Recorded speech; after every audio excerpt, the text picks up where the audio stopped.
In the world we now call medieval, sickness was never a distant threat or an unwelcome surprise. It was a familiar presence, moving through villages with the patience of something that understood its power. People woke each morning knowing the day might bring work, laughter, or a sudden fever that whispered a warning no one could explain. A single cough in the stillness of night could send a quiet shiver through an entire household, for everyone understood how quickly a life could change. What we see as history was, for them, a daily negotiation with shadows they could not name. Homes were built of rough timber, their walls thin enough for winter winds to slip through, carrying dampness that settled in bones. Light came from torches or small oil lamps, their flames trembling in the slightest draft, throwing uncertain shapes across the room. Families spent evenings gathered close to the fire, not only for warmth but for comfort, because darkness held more than cold. In that dim glow, they often listened for sounds that didn't belong: the rattle of a distant breath, the faint moan of someone fighting a fever, or the unsettling silence that followed too long. Illness lived among them as a presence woven into ordinary tasks. While tending animals, a farmer might notice a strange ache. A child playing outside could suddenly grow pale. A mother preparing herbs might pause, sensing something shifting in the air. Without explanations rooted in science, they interpreted these moments through instinct and imagination. To them, sickness approached not as a biological event, but as a visitor from beyond the familiar world. Some believed it crept in with nightfall.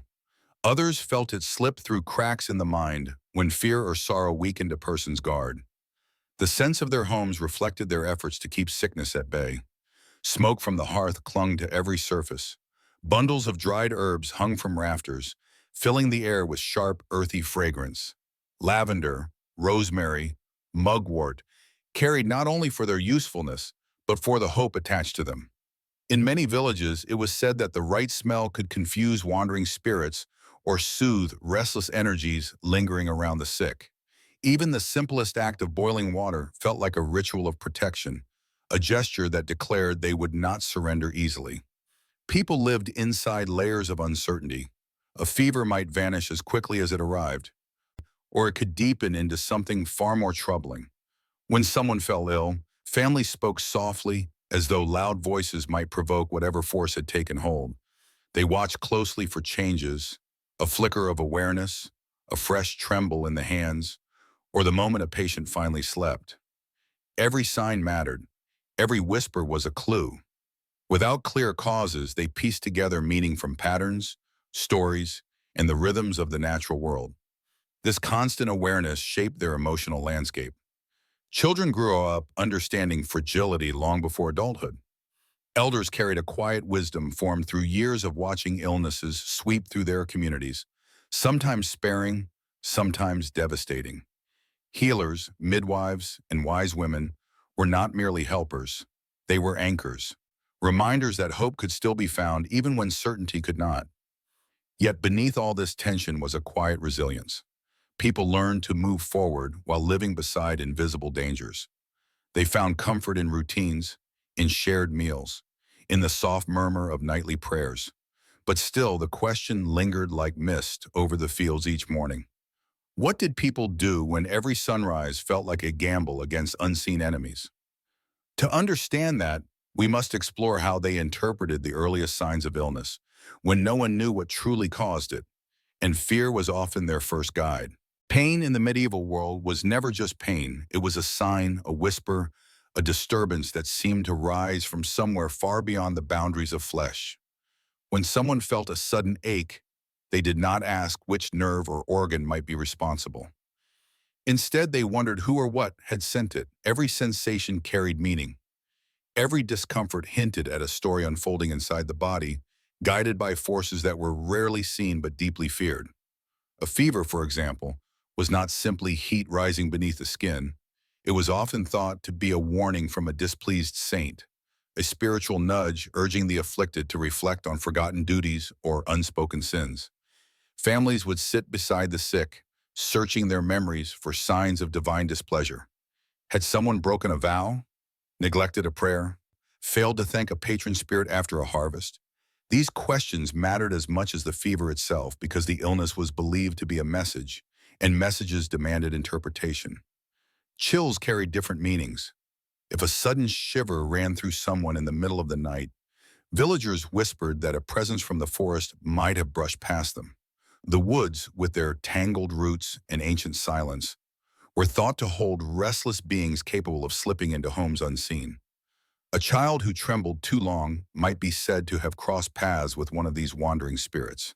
The remedy, in their minds, was not warmth alone, but apology, perhaps through burnt herbs or whispered words offered at the village threshold. Headaches were equally mysterious. Instead of blood pressure or dehydration, people imagined unseen battles between elements within the body. Too much heat from anger, too much cold from sorrow, too much dryness from fear. Each imbalance created tension that echoed through the skull. Healers might advise cooling herbs, warm compresses, or prayers to restore harmony. What we now consider simple biology was for them a reflection of emotional and spiritual tides moving through a fragile human vessel. Nearly every discomfort followed this pattern of interpretation. Sudden exhaustion could be the weight of a lingering curse. Stomach pain might suggest a spell cast by someone carrying envy or resentment. Nightmares were not dismissed as dreams, but treated as warnings from ancestors or glimpses into realms just beyond waking sight. Pain was a language they spent their lives trying to understand. These interpretations were not born from ignorance alone, but from necessity. In a world without scientific explanations, people reached for meaning wherever they could find it. Stories became guides. Myths became frameworks. Old fears shaped understanding. When the body faltered, they looked outward as much as inward, believing that survival depended on recognizing the invisible patterns that shaped their days. Seen this way, their unusual healing practices begin to make sense. If illness came from imbalance, restore balance. If it came from an offended spirit, make peace. If it came from a curse, break the curse. Their worldview created a logic all its own, one woven from hope, fear, and centuries of inherited belief. What seems strange to us today was, to them, a comforting roadmap through uncertainty. And yet, beneath all these interpretations lay a simple truth. People wanted answers. They wanted reassurance that pain had reason, that suffering had order, that they were not helpless against forces they could not see. Every belief, no matter how mysterious, was an attempt to reclaim a small measure of control. But understanding these beliefs is only the beginning. To truly see how medieval people navigated illness, we must meet those who guided them, the healers, mystics, and spiritual guardians who shaped the world that followed. In the medieval world, when illness slipped quietly into a home, people did not rush to physicians in long robes or scholars trained in distant cities. Instead, they turned to figures who lived among them, women and men whose knowledge grew from the soil beneath their feet, the stories of their ancestors, and the quiet observations gathered across a lifetime. These were the wise women, the herbal mothers, the charm speakers, the wandering healers who moved between villages like restless spirits carrying fragments of forgotten wisdom. Their presence offered solace, for they spoke in familiar tones, listened without judgment, and understood suffering in ways no academic text ever could. Many of them worked in small kitchens warmed by a single hearth. In these dim rooms, bundles of drying plants hung from beams like silent guardians. The air carried the scent of rosemary, sage, and crushed petals stored in little wooden bowls. A visitor might find a healer grinding roots with steady hands, whispering words meant to guide the mixture toward its purpose. These whispers were not spells in the dramatic sense, but soft reminders of intention, offerings to whatever unseen forces might listen. People trusted these healers because they treated the sick not as problems to solve, but as neighbors whose lives mattered deeply. Among these figures was the herbal mother, often an older woman whose knowledge stretched further than anyone could trace. She knew which plants calmed fevers, which eased childbirth, which soothed grief, and which carried risks best left untouched.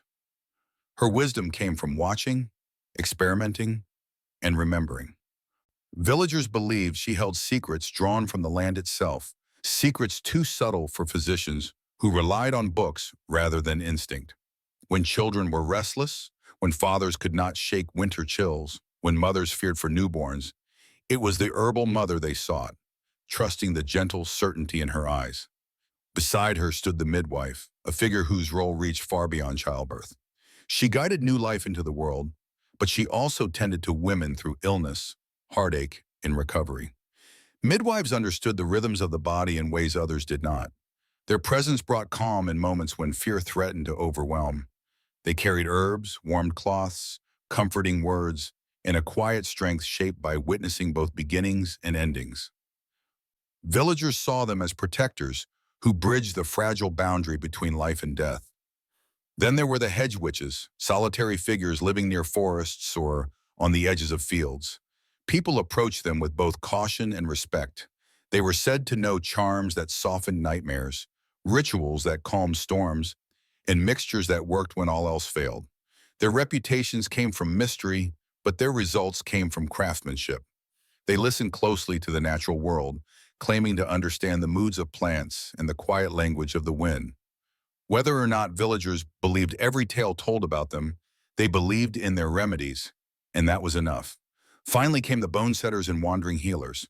These individuals traveled with few possessions, offering help to anyone in need.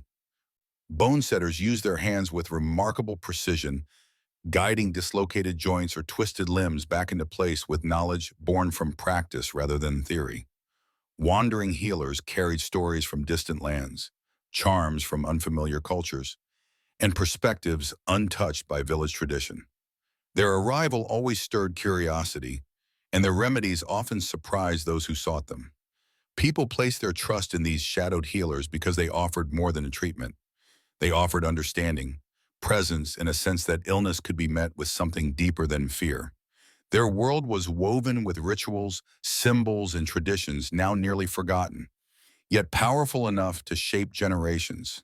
And to understand the roots of their influence, we must step further into the origins of their practices and the ancient paths they followed. Long before medieval villages rose from the soil, long before church bells replaced the drums of older ceremonies, people across Europe lived by rhythms shaped entirely by the land. They believed the world breathed with them, watched them, and sometimes warned them. The roots of medieval healing grew from those early beliefs, threads woven through centuries, carried quietly from generation to generation. When we look at the healers of the Middle Ages, we are not seeing traditions that began in their time, but echoes of far older worlds layered beneath each familiar gesture. In the oldest pagan communities, healing was inseparable from the earth. A healer sitting beside a sick child might have first learned her craft from ancestors who marked seasons through moon cycles and measured remedies by the strength of sunlight. Plants were not just ingredients. They were living allies with spirits of their own. A handful of yarrow carried the memory of warriors who once used it to seal wounds. Mugwort held the protective power ancient travelers trusted on long journeys. Birch, ash, rowan, each tree stood as a symbol, a guardian that shaped ritual and remedy alike. These associations did not disappear when new religions arrived. They simply slipped beneath the surface, waiting for moments when old instincts were needed. Roman influence added another layer. As their empire spread, so did their vast knowledge of herbs, poultices, mineral uses, and surgical tools. Roman physicians wrote meticulously about plants found in distant provinces, recording which healed burns, which soothed digestion, and which eased childbirth. When their empire crumbled, their texts faded, but fragments of their wisdom clung to rural life. Medieval healers often practiced methods with roots they did not fully recognize, techniques inherited from long-gone apothecaries and gardeners who once walked marble courtyards far to the south. To these traditions, Norse and Germanic beliefs contributed their own distinct shadows. Those cultures viewed illness as a disruption in the spirit's harmony, a disturbance caused by unseen beings or ancestral restlessness. Charms carved into wood, symbols traced onto skin, and whispered invocations all originated from those northern practices. Even centuries later, medieval healers repeated gestures that once honored ancient gods, movements softened by time, yet recognizable to anyone who knew their origins. A healer drawing a circle around a patient's bed or placing iron near a pillow was carrying forward a lineage of protection far older than the villages that depended on her. The Middle East, too, left its mark through early trade and the spread of medical manuscripts. Techniques involving aromatic resins, warming oils, and steam carried influences from distant scholars whose works blended observation with mysticism. When medieval healers boiled herbs to release fragrant vapors, they echoed methods discovered under desert suns. Even the belief that certain metals held special power mirrored perspectives found in cultures whose knowledge traveled by caravan long before medieval Europe formed its identity. What we often call medieval superstition was actually a mosaic, an intricate patchwork built from countless cultural fragments. A charm might contain a Roman herb, a Norse symbol, a pagan invocation, and a Christian prayer all layered together. To the people who used these combinations, the mixture felt natural. It reflected the complex way knowledge survived, not through books, but through memory, story, and the quiet persistence of tradition. Nothing was random. Nothing was without intention. Every ritual carried meaning shaped by centuries of trial, fear, hope, and inherited belief. Understanding this tapestry allows us to see medieval healing differently. These practices were not the actions of people lost in darkness, but of communities piecing together whatever wisdom they could find. They used every scrap of knowledge available, scientific, symbolic, spiritual, because survival demanded it.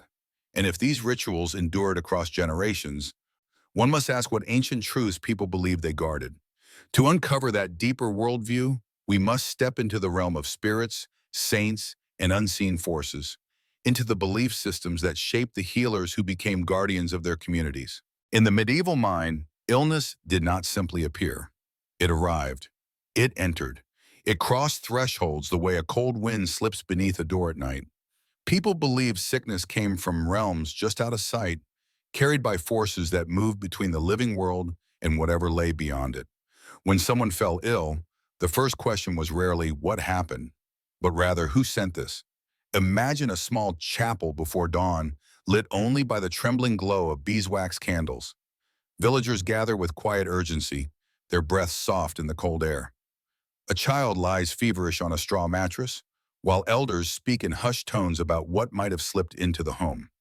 Perhaps a wandering spirit had been searching for warmth. Perhaps an insulted ancestor had turned away in disappointment. Or perhaps a jealous neighbor had whispered the wrong words under the wrong moon, calling harm towards someone they envied. In this world, every cough carried mystery. Every shiver traced back to some unseen visitor. People believed illness entered when a person was vulnerable. During sleep, when the soul roamed more freely. During grief, when the heart weakened. During fear, when protective boundaries thinned. Even contact with certain places could open a path for sickness. Abandoned crossroads, forests with whispered reputations, or homes where tragedies once left emotional residue. To medieval villagers, the world was full of thresholds, and illness was always waiting on the other side. Healers were often called not to soothe pain first, but to interpret these invisible intrusions. They listened carefully to the details surrounding the first symptom, the time of day, the mood in the home, any recent quarrels, dreams, or odd signs in nature. A sudden fever that struck at midnight might suggest a restless spirit. A slow, draining illness could hint at envy from someone nearby. Sharp pains might be linked to unsettled ancestral ties. Diagnosis was not a search for physical cause, but an uncovering of hidden intention. This worldview shaped every aspect of care. If illness was sent by offended saints, the remedy required prayer or offering.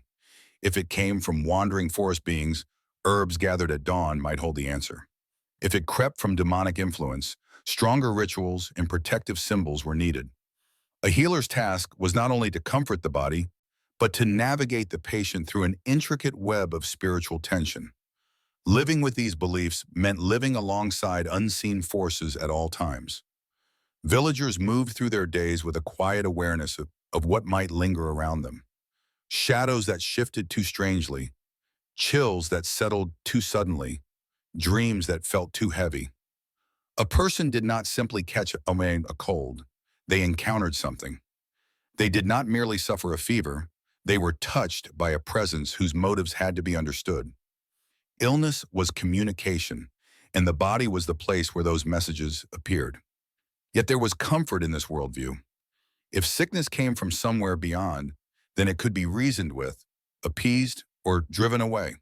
People felt less alone in their suffering, knowing that healers understood these hidden dynamics and could stand between them and whatever had entered their lives. Still, the question lingered in every home touched by pain. What kind of force had crossed the threshold, and who was strong enough to confront it? To answer that, we must turn to the figures who stood between the living and the unseen. Amamondame saying, the intercessors, the guardians, and the sacred protectors who shaped the next stage of healing. When illness was believed to cross into the human world from unseen realms, people sought protectors who inhabited a different kind of space, divine figures who stood between human suffering and forces beyond mortal reach. To medieval families, saints and angels were not distant symbols carved into church walls. They were living presences, guardians who listened, intervened, and carried prayers upward like soft flames rising from a candle. Illness was frightening, but calling upon these protectors brought a fragile sense of order to the chaos. Villages often chose specific saints as their defenders. Saint Blaise watched over throats, invoked when coughs grew ragged or breath grew thin. Saint Apollonia guarded teeth, sought during nights when pain pulsed through the jaw like a warning drum. Saint Roche, marked by stories of compassion during plague, became a beacon for communities terrified by fevers that spread too swiftly to understand. These saints formed a quiet constellation of comfort. People believed each carried a unique strength, a gift forged through their own suffering and sanctity, now offered freely to those who asked. In chapel corners, worn statues bore the gentle polish of countless hands. Mothers touched the feet of carved figures, whispering the names of their children in the hope that the saint would hear. Candles flickered before embroidered icons, their flames reflecting the trembling faith of those who lit them. And when the illness felt heavy, villagers brought offerings, simple flowers, a crust of bread, wool from the family's best sheep, small tokens meant to honor the holy beings who might turn their gaze toward the afflicted. Relics held an even deeper power. A tiny scrap of cloth believed to have touched a saint's robe, a fragment of bone sealed in a silver case, a vial of oil blessed at a sacred shrine. These objects radiated a kind of strength that people felt down to their bones. Pilgrims walked barefoot for miles to reach shrines rumored to hold miracles. Some traveled through forests and storms, driven by the hope that a touch, a prayer, or even a glance at a relic could shift the balance between life and death. In those moments, pain was not just endured, it was witnessed by something greater. Angels, too, played a central role in this celestial network. Families prayed to guardian angels to shield infants whose sleep felt too still. Travelers invoked archangels before crossing bridges or open fields, fearing invisible dangers that lived in those spaces. Angels were imagined as beings who moved effortlessly between worlds, guiding lost souls and warding off the shadows that sought to cling to fragile bodies. Their presence offered a sense of protection beyond human ability.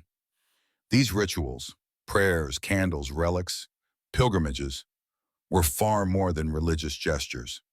They were acts of psychological survival. In a world where illness often struck without warning, people needed to believe that suffering did not go unnoticed.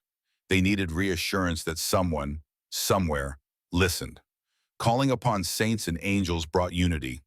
Entire villages prayed together, their voices weaving into one soft hum that filled cold stone chapels and echoed against wooden beams. It was not the promise of instant healing that comforted them, but the belief that compassion flowed from heaven toward those who cried out. Yet even with holy protectors, some illnesses felt darker, heavier, resistant to divine intervention.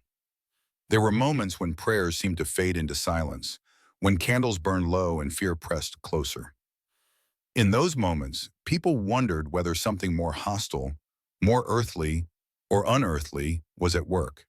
And when that suspicion grew, they turned not to saints, but to protectors versed in confronting the shadows themselves. In every medieval village, whispers traveled faster than horses, carrying warnings, suspicions, and uneasy glances. Illness, when it arrived too suddenly or struck too strangely, was rarely seen as an accident. People believed that misfortune could be guided, sent with intention, shaped by envy, or coaxed into a home through quiet malice. a fever that flared overnight, a rash that spread like creeping frost, a cow that refused to stand, even a child who woke screaming in the dark. All could be signs that someone, somewhere, wished harm. The idea that sickness might come from a human hand rather than an unseen spirit added a sharper, more personal fear. Nighttime superstitions shaped daily life. Families hung charms of twisted straw or knotted string above their doorways, hoping to confuse whatever ill-wisher might stare in their direction. Mothers burned protective herbs at twilight, letting fragrant smoke drift into corners where shadows gathered. Fathers placed iron tools near beds to ward off malicious forces, believing iron held a strength that no enchantment could weaken. When the wind moaned against rooftops or branches scraped too softly at windows, people listened closely, wondering whether the sound carried a warning. Close-knit communities, bound together by survival, also carried hidden tensions. When life was difficult and resources scarce, suspicion slipped easily into daily thought. A neglected greeting, a bitter glance, or a dispute over land might grow into a quiet fear that someone harbored resentment strong enough to summon harm. People tried to behave kindly, yet everyone knew how quickly jealousy could turn dangerous.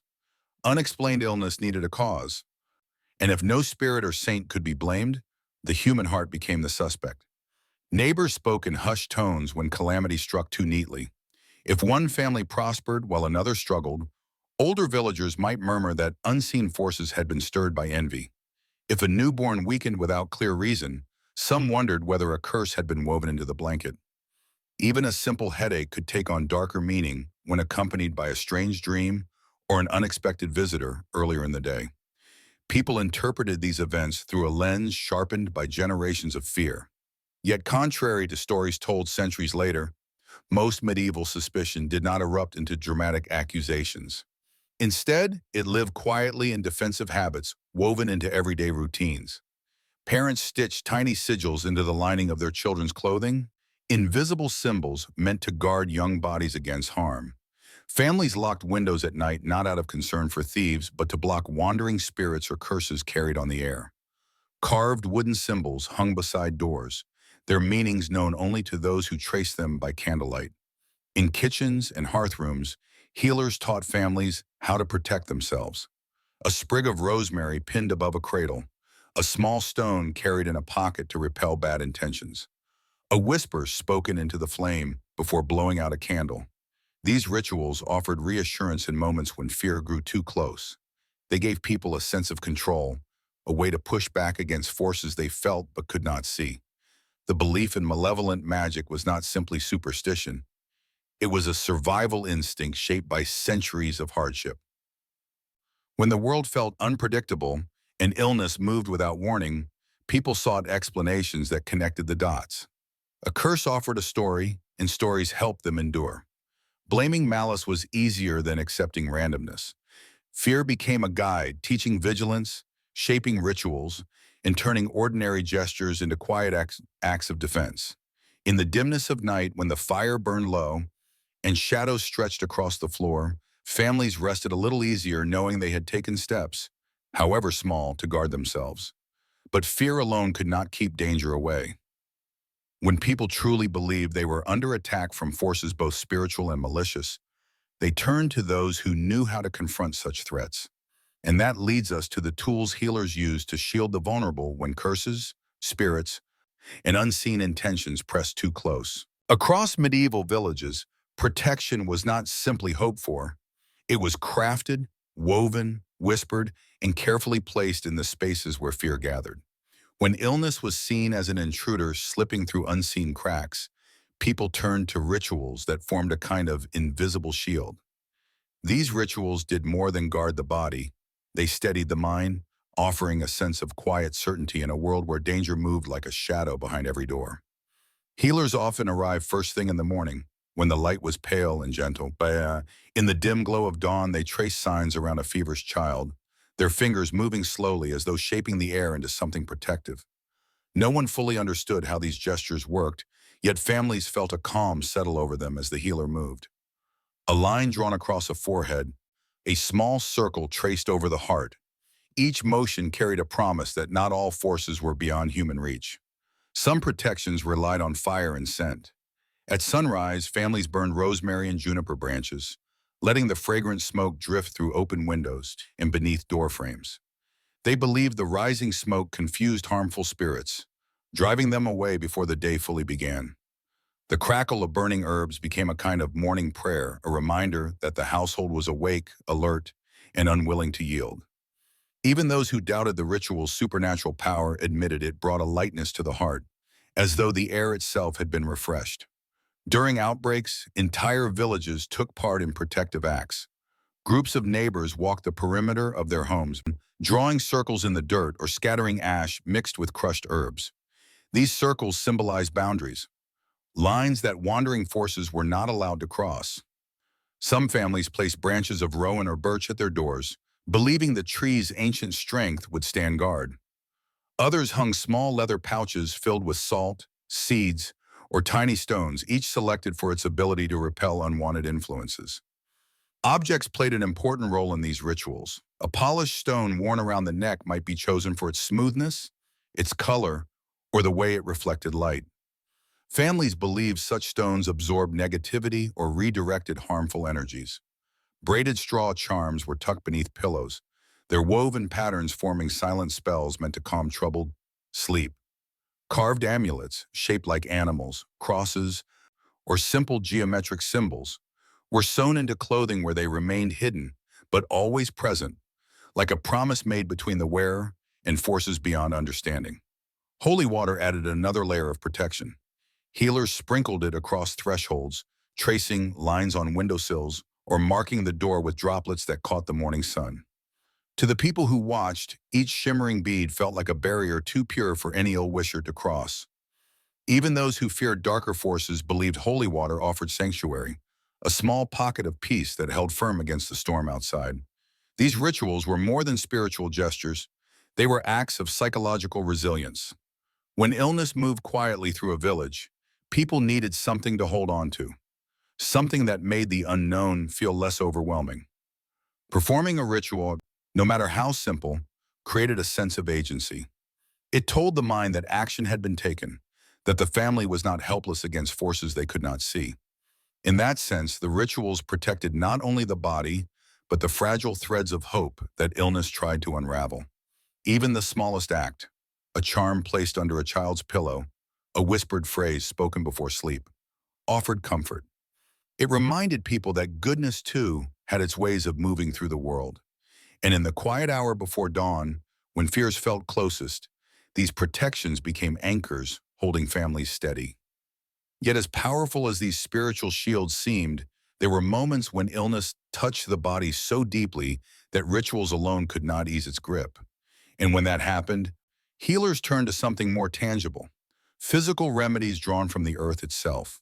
That is where the next chapter leads, into the world of roots, stones, brews, and the strange medicines medieval people trusted when the body cried out for relief. Before the village stirred awake, before the first hearth was lit, or the first whisper of prayer drifted into the air, the healer stepped quietly into the open fields.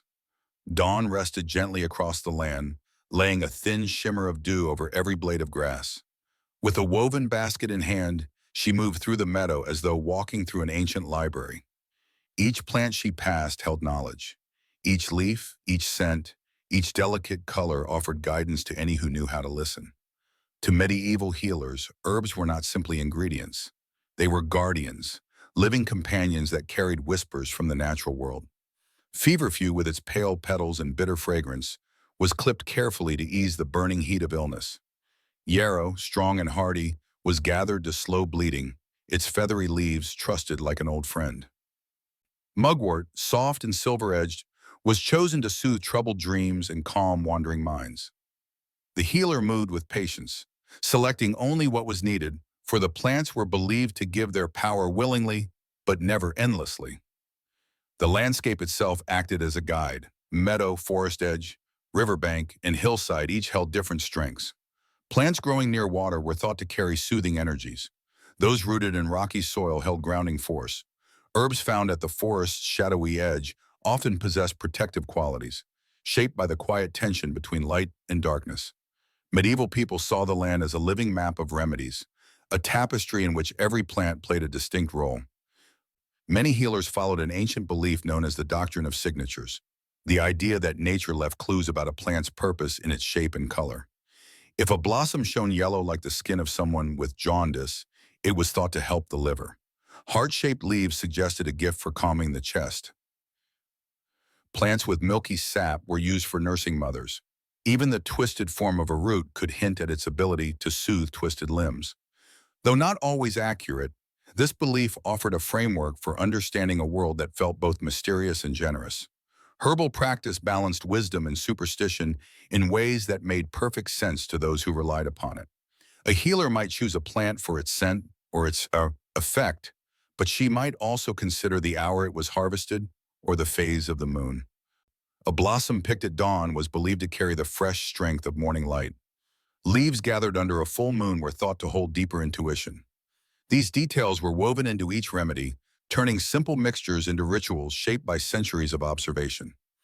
Even the way herbs were stored carried meaning. Bundles of dried plants hung from rafters like sleeping spirits, releasing faint scents each time the wind stirred. Clay jars held powders ground from roots. Oils infused with petals glowed softly in low firelight. Every home knew these smells, and many found comfort in them. The earthy weight of crushed leaves, the sharp sweetness of flowers, the warm resin scent of sap. These fragrances formed the background of medieval life, a gentle reminder that nature was both healer and teacher. But herbs held danger as well. Some plants soothed while others harmed. The healer's knowledge needed to be precise, for a single leaf could ease pain or deepen it. This balance between healing and harm added a quiet tension to every harvest. It reminded healers that they were walking a narrow path, guided by experience and bound by humility. And while herbs formed the foundation of most remedies, they were not always enough. Some illnesses ran deeper, stubborn, and unyielding. For those, healers sought ingredients hidden not in leaves or flowers, but in the earth itself. Stones, minerals, and objects shaped by forces far older than any meadow or forest. That deeper world awaits next. Long before healers ever touched a leaf or brewed a potion, they trusted the ground beneath their feet. To medieval minds, the earth was not silent stone, but an ancient being, holding memories of creation deep within its layers. Anything taken from it, stone, metal, or mineral, carried a strength untouched by wind or time. When herbs faltered or illness proved stubborn, healers turned to these solid fragments of the world, believing they held a power older than any living plant. Inside dimly lit cottages, healers worked slowly with these earthborn tools. The grinding of powdered minerals filled the air with a soft, steady, rasping sound, almost like a chant. A healer might sit near the hearth, her hands moving in calm rhythm as she crushed amber into fine dust. Amber, warm and golden, was believed to ease pain when worn close to the skin. Villagers often hid small pieces inside their clothing, trusting the smooth surface to draw discomfort away. Others used jasper, a stone favored for its deep colors and its reputation for slowing bleeding. Healers placed it in cool water, then bathed wounds with the infused liquid, believing the stone's steadiness could calm the body's turbulence. Amethyst, pale and calming, held a special place in many households. People believed it protected the mind from agitation, nightmares, and wandering spirits. A small amethyst tucked under a pillow could bring peaceful sleep to those fighting illness. Even the slightest glimmer of violet in the firelight seemed to bring relief to worried families. Metals carried their own significance. Iron, with its weight and strength, was a universal protector. Families placed iron keys or small blades near beds to repel malevolent forces. Some healers dipped iron tools into boiling water, believing the steam that rose carried protective energy into the room. Lead, despite its dangers we now know, was once used to soothe skin irritations. Warmed and applied carefully, it was thought to pull heat from inflamed flesh.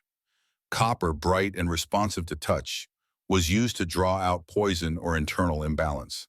A copper coin pressed against the skin left faint discoloration, evidence in the medieval mind that it had absorbed something harmful.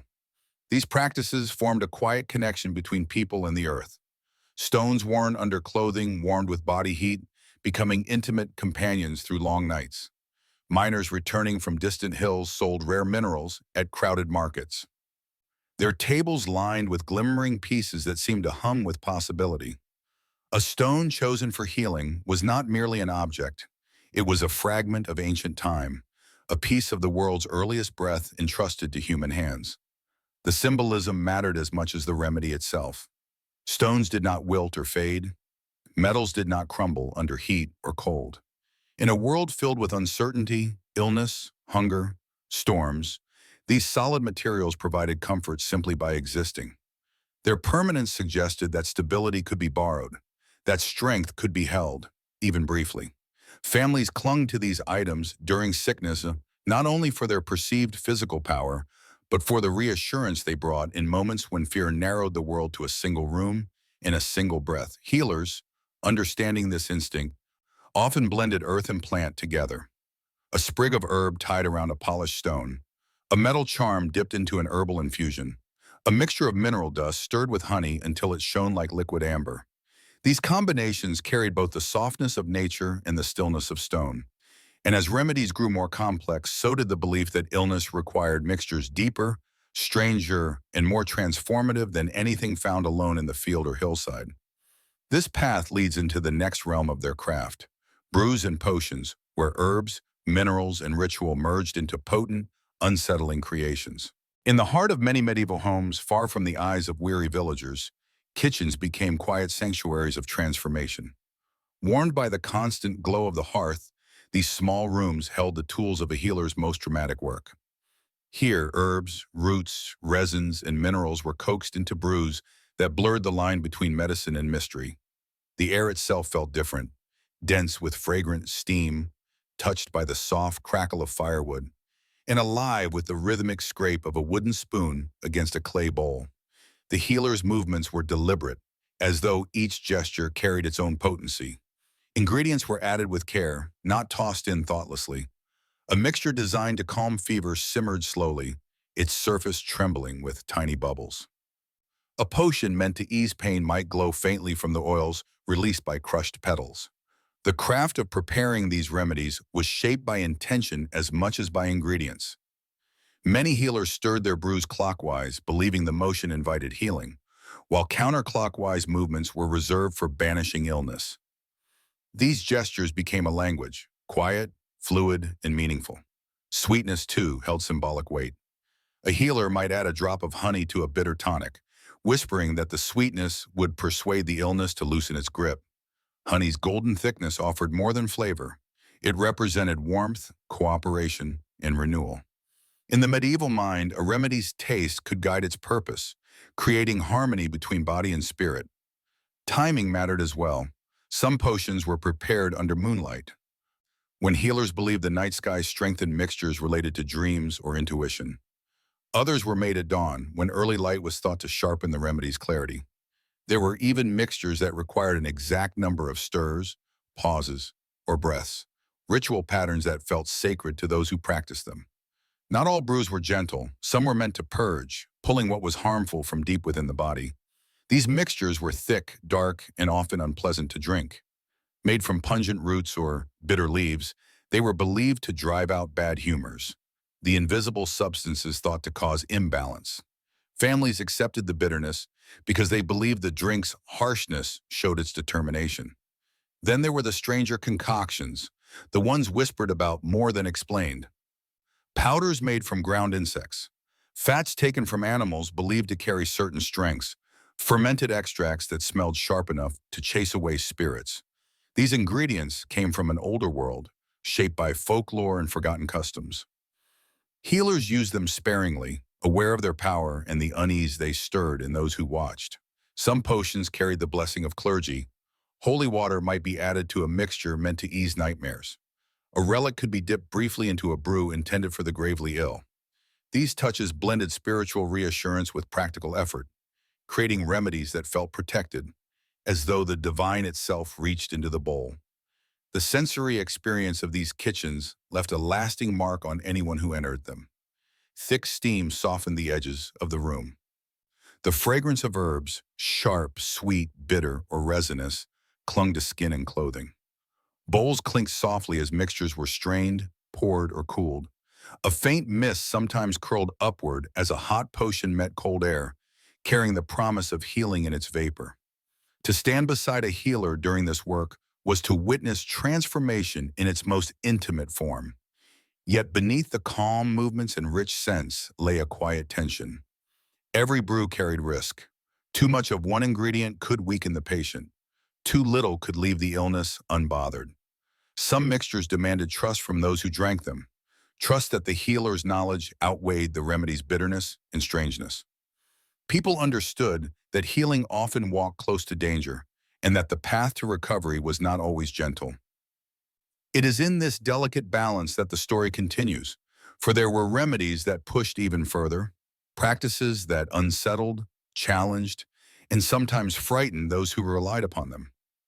These are the remedies that await next. In the dim corners of medieval life, where fear often sat beside the hearth, healing sometimes took forms that seem startling to us now. Yet for the people who lived in that world of uncertainty, these unusual remedies were not acts of folly, but attempts to wrestle back control from forces they barely understood. Every strange mixture, every unsettling technique was born from a fierce desire to protect the ones they loved when nothing else seemed strong enough. Animal-based remedies were among the most curious. Healers believed certain animals carried qualities that could be borrowed or redirected. Frog skins, for example, were laid gently across swollen limbs, their cool texture thought to draw out heat in poisonous humors. A desperate parent might watch a healer press the thin, translucent skin onto an inflamed joint, praying the creature's quiet stillness would calm the fever's rage. It was an image both tender and haunting. Powdered bones found their place in many treatments as well. Bones carried structure, durability, the memory of life.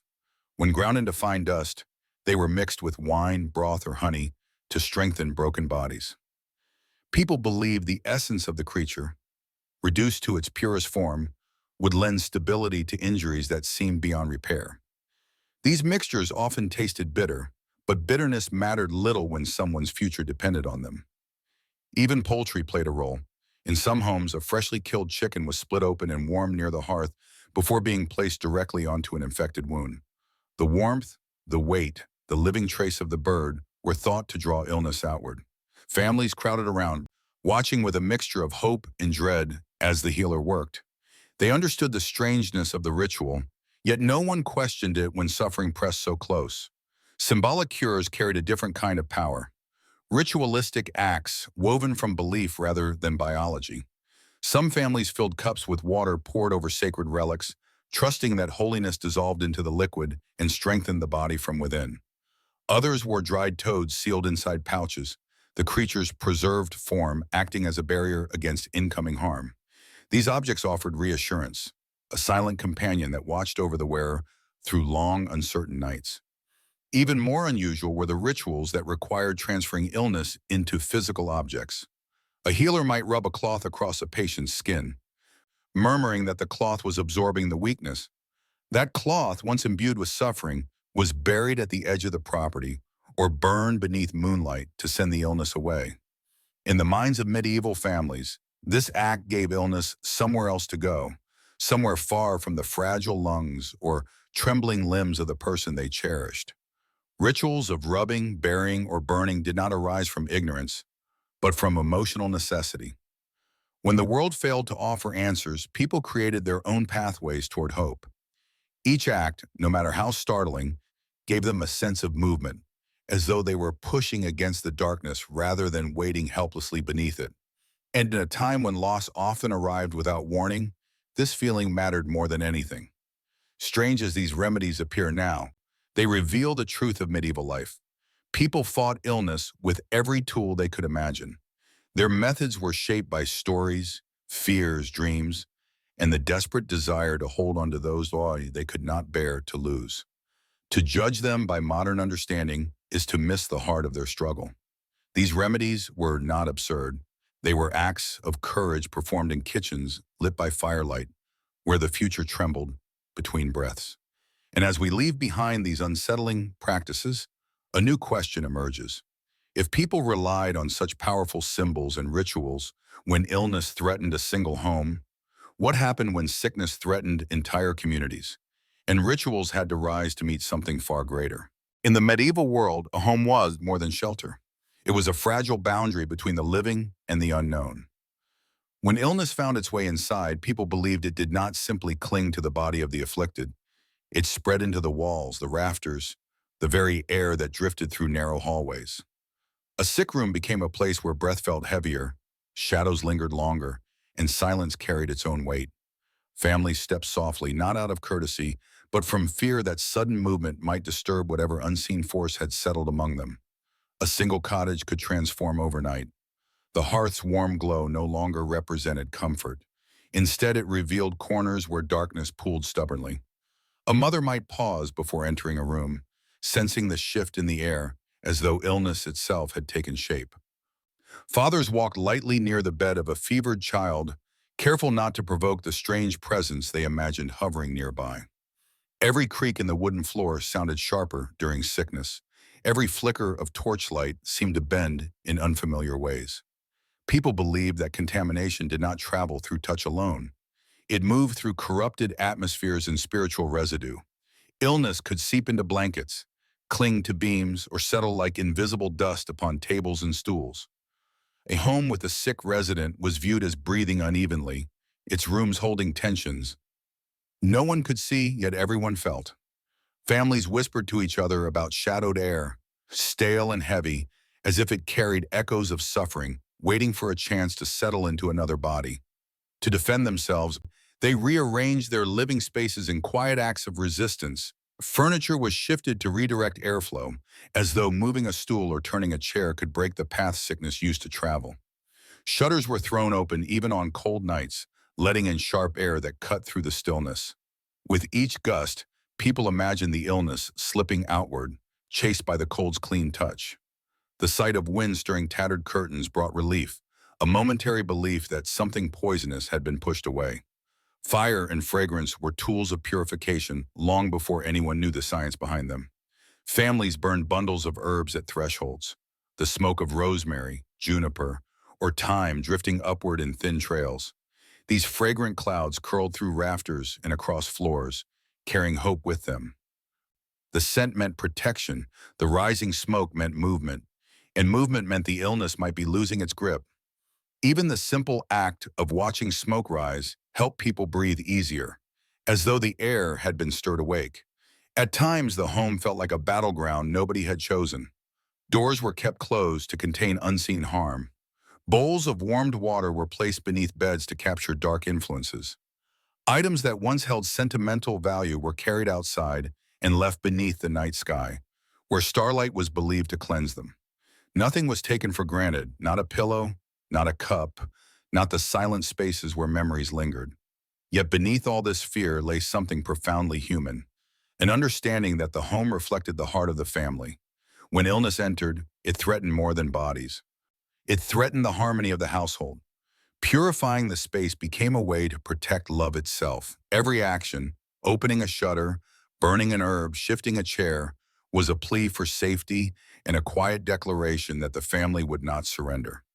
And when these acts were not enough, when the air still felt thick with invisible danger, families turned to rituals meant to cleanse their homes more deeply. For them, cleansing was not decoration or ceremony. It was survival. And that deeper need for purification leads us into the next realm, where smoke, scent, and flame became the first defenses against the unseen. Smoke has always held a strange kind of authority, rising with a grace that seems to bridge the earthly and the unseen. In medieval life, smoke was more than the byproduct of burning herbs. It was a messenger, a purifier, a subtle companion that moved through homes carrying hopes, fears, and whispered prayers. When illness lingered in the air, families turned instinctively to flame and fragrance, believing that what drifted upward could carry danger away with it. Evening often marked the beginning of these rituals. As the sky darkened and hearth fires settled into a steady glow, mothers gathered bundles of rosemary, sage, juniper, or fennel. Their hands moved with practiced ease, breaking the herbs into smaller pieces, releasing scents sharp enough to cut through the heaviness of the room. When the first sprigs touched the fire, a gentle hiss echoed through the home. Smoke rose in soft spirals, weaving between beams, slipping through narrow spaces, filling corners where shadows gathered. To medieval families, herb smoke was both practical and symbolic. Its warmth chased away damp air, and its scent eclipsed the smell of illness. But more importantly, people believed the smoke lifted their worries upward, carrying impurities into the sky where they dissolved. Watching those thin trails rise gave families a sense of relief, as though the air itself exhaled along with them. Each curl of smoke felt like a small victory against the weight pressing on their lives. Some healers carried small pouches of resins, frankincense and myrrh, gifts from far older traditions. When these touched the fire, they released a sweetness that lingered long after the embers died. The glowing resin linked distant worlds together, reminding villagers that people across continents had burned these same scents to cleanse homes, temples, and bodies. In the dim light, the fragrance settled like a soft veil over the sick, calming restless minds and quieting frightened hearts. When outbreaks threatened entire settlements, smoke cleansing became communal. Villagers stepped into the night holding torches or braziers filled with smoldering herbs. Moving slowly down narrow lanes, they filled the air with clouds of protective aroma. Houses glowed briefly as the procession passed, each doorway touched by drifting tendrils that carried the collective hope of the community.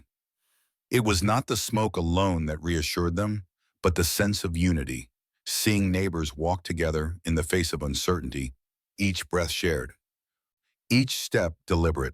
Candles played their own role in this dance between light and fear. Some healers carried a single lit candle from room to room, watching how the flame moved. A steady flame meant calm and safety. A sudden flicker suggested something unsettled in the space. People believed flame could expose hidden influences, revealing what their eyes could not. Others used candles to banish those forces, holding the flame near windowsills, bedsides, and storage chests. The gentle glow soothed anxious minds and layered the home with warmth that felt protective. Scent became memory. Families learned to associate certain fragrances with safety. A room filled with rosemary smoke meant healing had begun. A candle glowing in silence meant hope had entered. Even after illness passed, the smell of sage or juniper could stir old relief, reminding families of nights when smoke formed their shield. Yet purification did not end with the home.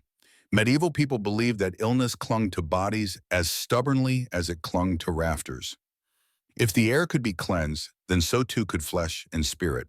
And just as smoke drifted upward to carry impurities away, water and sacred washes were called upon to touch the skin, soothe the heart, and prepare the sick for whatever battles lay ahead. And so the path of cleansing moved from room to body, a deeper ritual waiting just beyond the threshold. Water held a quiet power in the medieval world, a power that reached deeper than simple cleanliness. People believed illness clung to the body the way mist clings to morning fields, resting on skin, knotting itself into hair, settling in breath and beneath fingernails. To remove that presence, they turned not only to herbs or fire, but to the gentle embrace of water. Stepping into a bath or even watching someone else do so felt like stepping momentarily out of fear and into a space where the body could loosen its grip on suffering. Bathhouses, though humble, carried an atmosphere of safety. Wooden walls trapped warmth close to the skin, and steam softened the sharpness of winter air. The soft splash of water in dim rooms soothed anxious minds, and the glow of lanterns flickered across the surface in trembling ribbons of gold. Healers moved carefully among tubs, adding handfuls of dried lavender for calm, chamomile to cool fever, rosemary for strength, mint to brighten the breath. Each herb unfurled its scent slowly, curling into the air with the promise of relief. Some baths were private, taken at home in wooden basins warmed near the hearth. Others were communal, shared by families or neighbors who hoped their presence might comfort the suffering. The act of lowering oneself into warm water felt ceremonial, a moment when the world outside softened and the body surrendered its tension. Medieval people believed that illness lodged deep within could be coaxed outward by warmth, moisture, and the gentle pressure of massage. A bath was not merely a wash. It was a cleansing of experience, a resetting of the soul. Sacred waters carried an even deeper meaning. Families sometimes traveled miles to reach shrines, springs, or blessed wells. These places were said to hold purity untouched by human conflict, water fed by hidden veins beneath the earth. People dipped their hands into the cold flow, letting it run through their fingers like liquid sunlight. They washed their faces slowly, believing the water removed shadows that clung to them. Some filled wishes to bring back home, storing them in dim corners for moments of great need. A single drop brushed across a fevered brow could feel like a connection to something ancient and benevolent. Baths also carried symbolic intention. A family might gather around as a healer washed the sick, each gesture slow and deliberate. As warm water slid down the patient's arms, it was believed to carry misfortune away with it, like dust rinsed from a window pane. Washing the feet symbolized grounding, reconnecting someone weakened by illness to the earth's stability. Rinsing the hair was viewed as clearing the mind, removing lingering worries or dark thoughts that illness had amplified. More unusual washes added layers of complexity to these rituals. Warmed wine was used to restore strength when the body felt too cold or too weary. Its scent filled the air with sweetness that calmed fear. Vinegar, sharp and invigorating, was rubbed across limbs to wake the flesh and loosen the grip of fever. Oils steeped with herbs were massaged into the skin, believed to form a barrier that prevented illness from returning. Each choice, wine, vinegar, oil, reflected a belief in water's ability to transform when paired with the right companion. For those caring for the sick, these rituals offered emotional relief.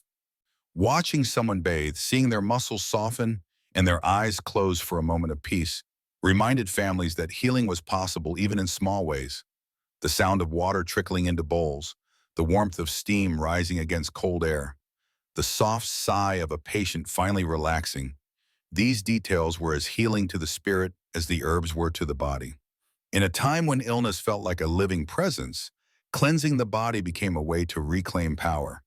Water offered a pause, a breath, an interlude between fear and hope. Yet the body was only one part of the struggle. Medieval people knew that sickness could cling to thoughts and dreams as tightly as it clung to skin. And so, their cleansing did not end here. It moved deeper into the realms of words, intentions, and the unseen workings of the mind. There was a special kind of silence in the medieval world, one shaped not by the absence of sound, but by the presence of words spoken softly enough to feel sacred. People believed language had weight. A single phrase carried on breath, warmed by intention, could cleanse what darkness clung to a person.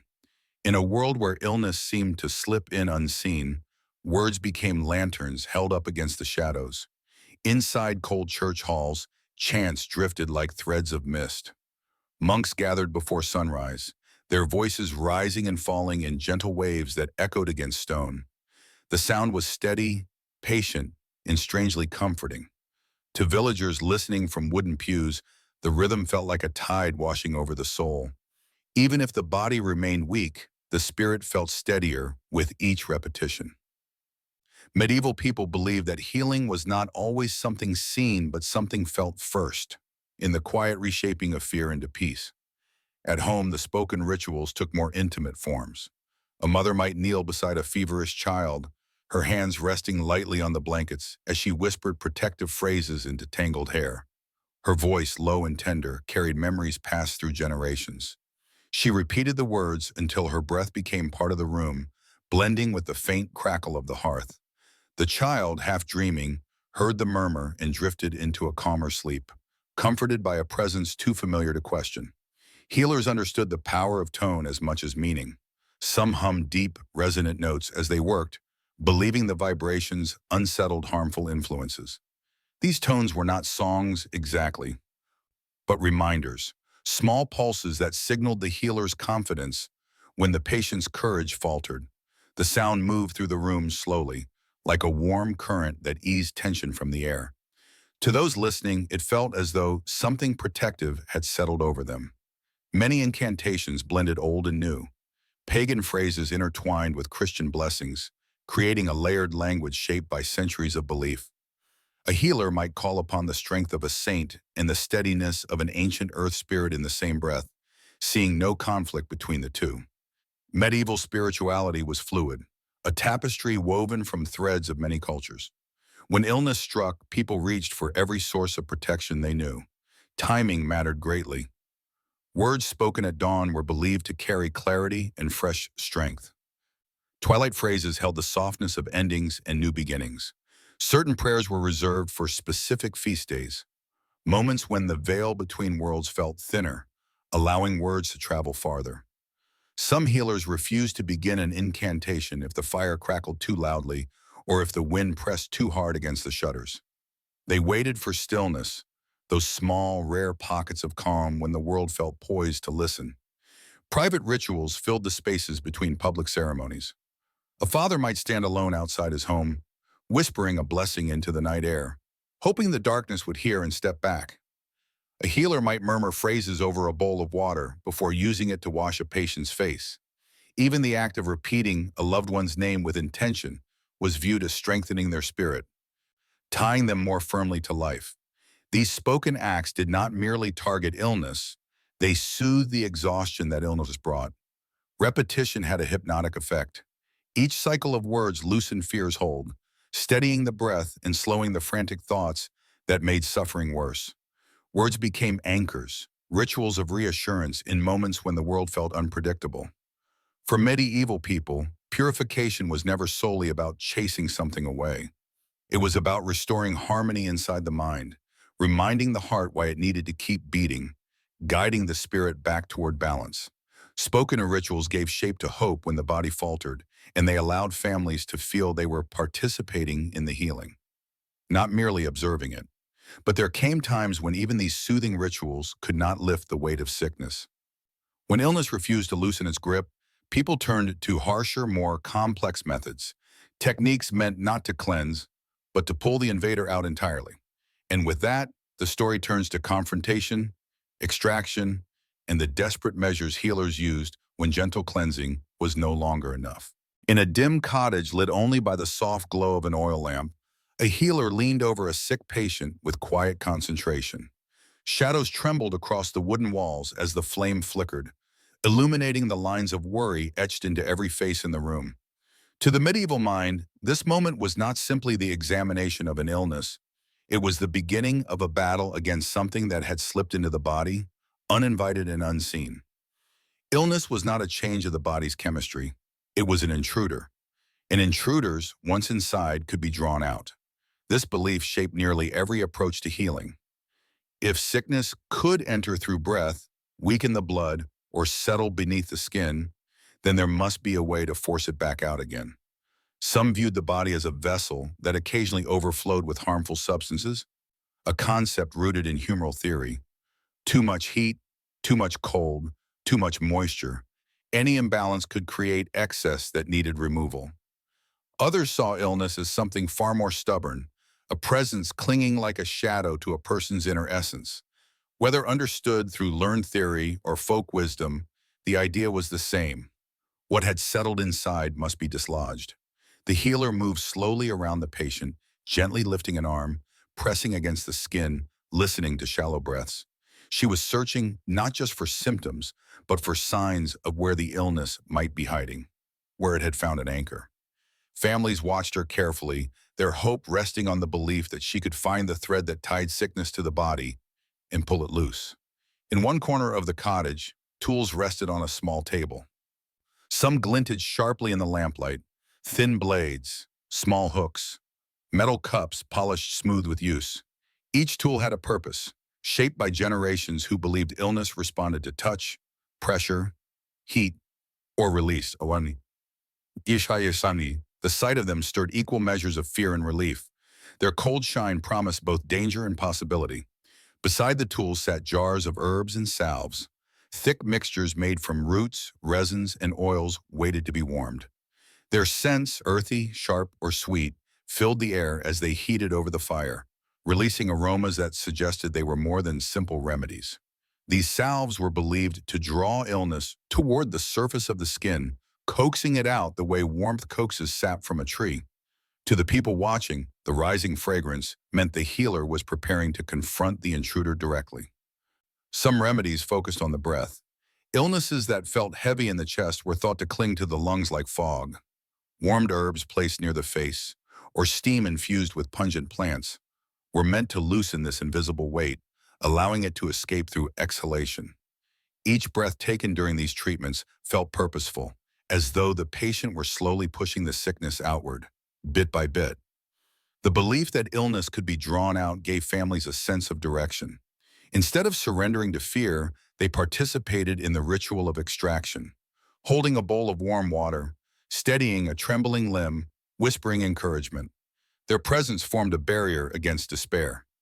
If something had invaded, then together they would fight to push it back.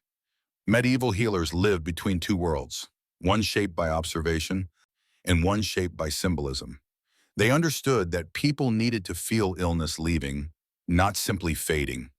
They knew that hope strengthened the body as much as any remedy, and so their methods, whether gentle or intense, aimed to transform suffering into action. But among all the techniques created to draw illness from the body, one stood above the rest in both reputation and controversy: the deliberate release of blood believed to contain the very substance of imbalance. And that is where the story turns next. Bloodletting began long before dawn, in a quiet chamber where fear and hope gathered side by side. A patient sat trembling on a wooden stool, their sleeve rolled carefully past the elbow. A physician or healer stood beside them, tying a cloth tourniquet with a steady hand. The air was thick with anticipation, lit only by a single flame that threw gentle shadows across the room. In that dimness, the ritual unfolded slowly, with a solemnity born from centuries of belief. Blood, to medieval minds, carried not only life, it carried imbalance, corruption, and the stubborn presence of illness lodged deep within the body. If illness came from within, then letting blood flow was seen as opening a door for it to escape. Families believed this release would restore harmony, allowing the body to right itself. The healer selected a tool from the small array arranged neatly on a cloth: a sharp lancet used for quick cuts, a fleam designed for deeper incisions, or a cupping vessel waiting to draw sickness outward by suction. Each instrument gleamed faintly in the lamplight, its edge glinting with quiet promise. The first cut was always the most tense. As the blade touched skin, a hush fell over the room. Warm blood rose quickly, beating before spilling over the edge of the wound. It met the cold air in a thin, glistening stream. For the family watching, this moment meant movement. An invisible force was no longer trapped. Some whispered prayers under their breath, not to soothe the patient, but to encourage the illness to depart fully. They watched the bowl beneath the arms slowly fill, each drop symbolizing a step towards safety. Leeches were used in gentler versions of the ritual. Their small, slick bodies clung softly to the skin, latching with a subtle sensation that made many patients shiver. Once attached, the leeches drew blood steadily, swelling slowly with each sip. Healers believed these creatures possessed an instinct for imbalance, drinking only what was harmful. Removing them required patience, for detaching a leech too soon risked bleeding that was difficult to stop. Cupping was another method rooted in the idea of extracting internal trouble. Healers heated glass or metal cups briefly over flame before pressing them against the patient's skin. As the air cooled, suction drew blood to the surface, raising small, rounded patches beneath the vessels. The faint hiss of heated cups meeting flesh created a rhythm that filled the room. To medieval ears, it was the sound of illness being coerced upward, pulled away from the depths where it hid. Despite its risks, weakness, infection, even death, bloodletting carried emotional and spiritual logic. Doing nothing felt far more dangerous than making an offering of blood. People believed the body needed a chance to reset, to lighten the weight of its suffering. For many, the sight of blood flowing freely offered reassurance that the healer had found the path the illness used to cling to life. It transformed fear into action. Patients often felt dizzy or pale afterward, but families took these signs as proof the ritual had worked. A body relieved of its burden naturally felt lighter, though sometimes that lightness came from real weakness. Still, the belief remained powerful enough to endure across generations. Bloodletting was not an act of cruelty. It was a declaration that they would not let the unseen triumph unchecked. Yet blood was only one avenue for drawing illness out. Some intrusions seemed to settle in the chest, tightening breath and clouding the senses. For those suffering in that way, healers turned to a different realm of extraction, one shaped by steam, warmth, and the sharp fragrance of heated herbs. Heat was one of the gentlest weapons medieval healers used against sickness, yet it carried a power that felt almost otherworldly. In a small, warm room where shutters were drawn to hold in every breath of warmth, a patient sat wrapped in blankets, while a pot of steaming herbs simmered nearby. The air shimmered softly with moisture. Every inhale carried the scent of thyme, mint, elderflower, or pine, fragrances believed to loosen illness secretly lodged within the body. To those watching, the moment felt sacred, as though the room itself had become a cocoon where suffering might soften and slip away. Healers viewed breath as a doorway through which both life and sickness traveled. If fever clouded the mind or tightness gripped the chest, they believed the illness had curled itself into the lungs like an unwelcome guest. Steam offered a way to coax it out. A thick wool blanket might be draped over the patient's head and shoulders, trapping them in a dome of rising vapors. The heat prickled against their skin, while the scent penetrated deeply, stirring movement within the stillness of the chest. Each breath felt deliberate, a slow invitation for the body to release what it had been holding. The healer would kneel beside the simmering pot, adding herbs at precise moments, a handful of pine needles to clear the senses, a sprig of mint to cool fever, elderflower to ease pressure behind the eyes. With each addition, the steam shifted, its fragrance evolving like a living spirit responding to need. The patient inhaled as deeply as their strength allowed, feeling warmth spread upward through the face, downward through the ribs, outward through trembling limbs. The healer watched closely, looking for subtle changes in color, posture, or breath. Sweat held its own significance. Medieval people believed that when sweat flowed freely, it carried illness with it, slipping through the pores like water through soil. To encourage this, healers used blankets heated by the fire, pressing them gently against the patient's body.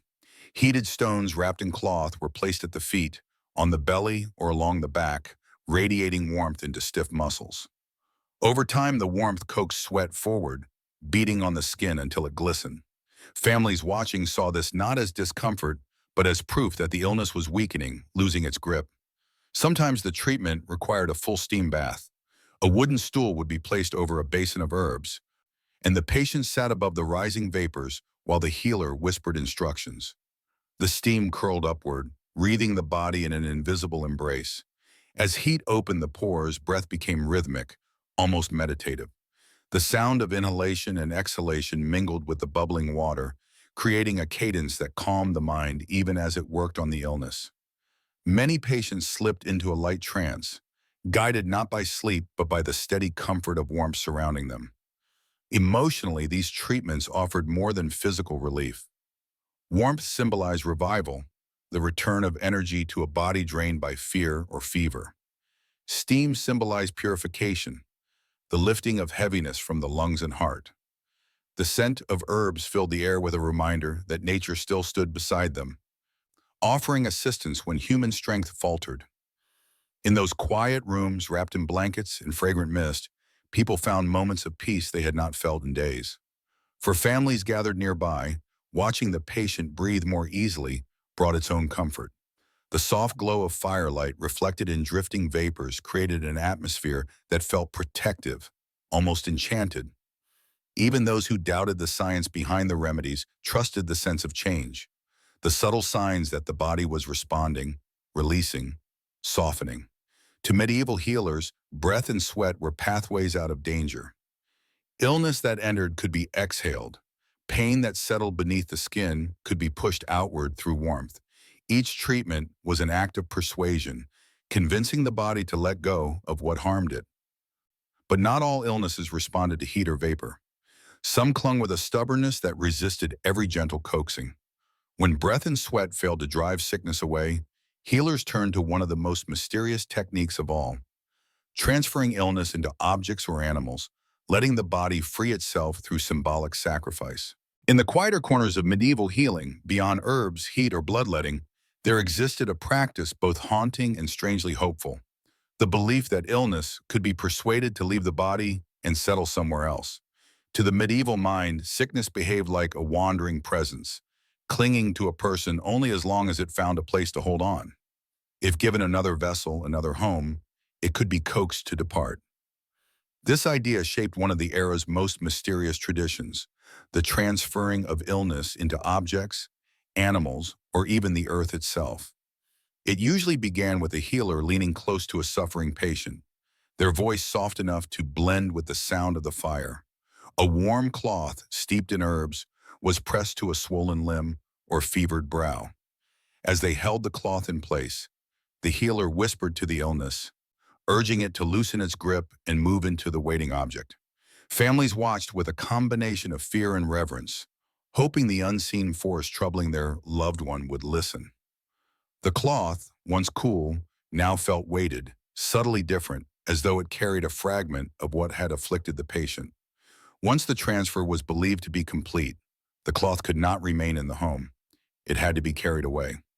Some families buried it at the threshold, sealing the illness beneath a layer of earth that had witnessed generations. Others walked to the edge of the forest, leaving the cloth beneath roots or stones where the natural world might absorb its influence. In the dead of night, when the sky was pale with moonlight, villagers sometimes burned these objects, watching the flames twist upward as if lifting the sickness from the world. Stones were common vessels as well. Smooth river stones, warmed in a healer's hand, were pressed against aching joints or trembling limbs. The healer encouraged the illness to settle into the stone, their words slow and rhythmic. When the patient winced less or breathed more steadily, the stone was carried away and thrown into running water. The current was believed to carry the sickness far downstream, dispersing it into the uncaring world. Dolls made from straw or cloth offered another pathway. A healer shaped them to represent the patient, then rubbed the doll against the sick person's skin, moving from head to toe in long, deliberate motions. When the ritual ended, the doll felt strangely alive in the imagination of those who watched, filled with the heaviness the healer sought to remove. The doll was then hidden, buried, or burned, depending on the severity of the illness. Families often wept during this moment, not from fear, but from relief. They believed they had handed the danger a new direction. More unsettling were the rituals involving animals. A patient's clothing, a lock of hair, or a piece of cloth rubbed against the afflicted area was tied to a goat, sheep, or rooster. The animal was then led to the woods or released into open fields, carrying the illness with it. As the creature disappeared into the distance, families held their breath, imagining the sickness slipping away from the human world and into the vastness beyond their sight. Though difficult and ethically complex to us now, these practices were rooted in desperate devotion, the belief that life could be saved if sacrifice was offered. Even the earth itself served as a vessel. Healers dug small pits and instructed patients to spit, breathe, or place their hands over the opening, allowing the illness to move downward. The pit was filled quickly, sometimes marked with a stone so no one would walk over it unknowingly. The soil was trusted to hold what humans could not. These rituals were more than attempts at cure. They were expressions of agency in a world where control felt scarce. Transferring illness allowed families to believe they were not helpless. It gave them a way to bargain with the unseen, to reason with fear itself. But as powerful as these techniques seemed, there were illnesses that resisted every effort. And when sickness refused to leave quietly, healers stepped into a different role, no longer coaxing, but confronting, guarding, and wrestling with forces that demanded more than simple release. This deeper struggle awaits in the chapters ahead. In the medieval night, when the wind grew thin and the world felt fragile, healers became something more than caretakers. Under a pale moon, villagers often gathered around a sick child or a fading elder, their faces tight with fear, their whispers barely rising above the rustle of dry grass. In these moments, the healer stepped forward, not simply as someone who understood herbs or remedies, but as the one who stood between the living and whatever darkness pressed close. Illness was rarely seen as misfortune. It was an intrusion, a breach. And when that breach widened, the healer became the defender who dared to face what others could not. Picture a small clearing just outside a cottage, lanterns swaying faintly, shadows pooling in the spaces between trees. A child lies on a blanket near the fire while a healer kneels beside them, preparing protective mixtures with steady hands. Nearby, the family huddles together, clinging to the belief that the healer can shield the fragile life before them. The healer's movements carry an unspoken gravity. They must sense what force has entered the child's body, must know the shapes danger can take, must recognize whether they are confronting a wandering spirit, a bitter curse, or something heavier that no one dares to name aloud. This role demanded a different kind of strength. Healers were expected not only to soothe wounds or lower fevers, but to guard the soul itself. People believed illness attacked the body and spirit simultaneously, slipping through emotional cracks left by fear, exhaustion, or sorrow. When families felt overwhelmed, they looked to the healer as the last barrier between chaos and safety. The healer's calmness mattered as much as their knowledge. A trembling voice could unravel hope. A steady presence could gather it back. These moments were not limited to clearings under moonlight. Healers walked through villages at all hours, their cloaks swaying softly as they passed shuttered homes. They were welcomed into rooms heavy with dread, where a single candle showed the pale form of someone struggling to breathe. The healer would sit beside the bed, listening not only to breath and heartbeat, but to the rhythm of the room. The way shadows moved, the way air settled, the way silence tightened. They knew that fear made illness stronger, and so they became anchors, quieting the storm within the home simply by being present. The psychological burden of this responsibility weighed heavily. People assumed healers knew every threat.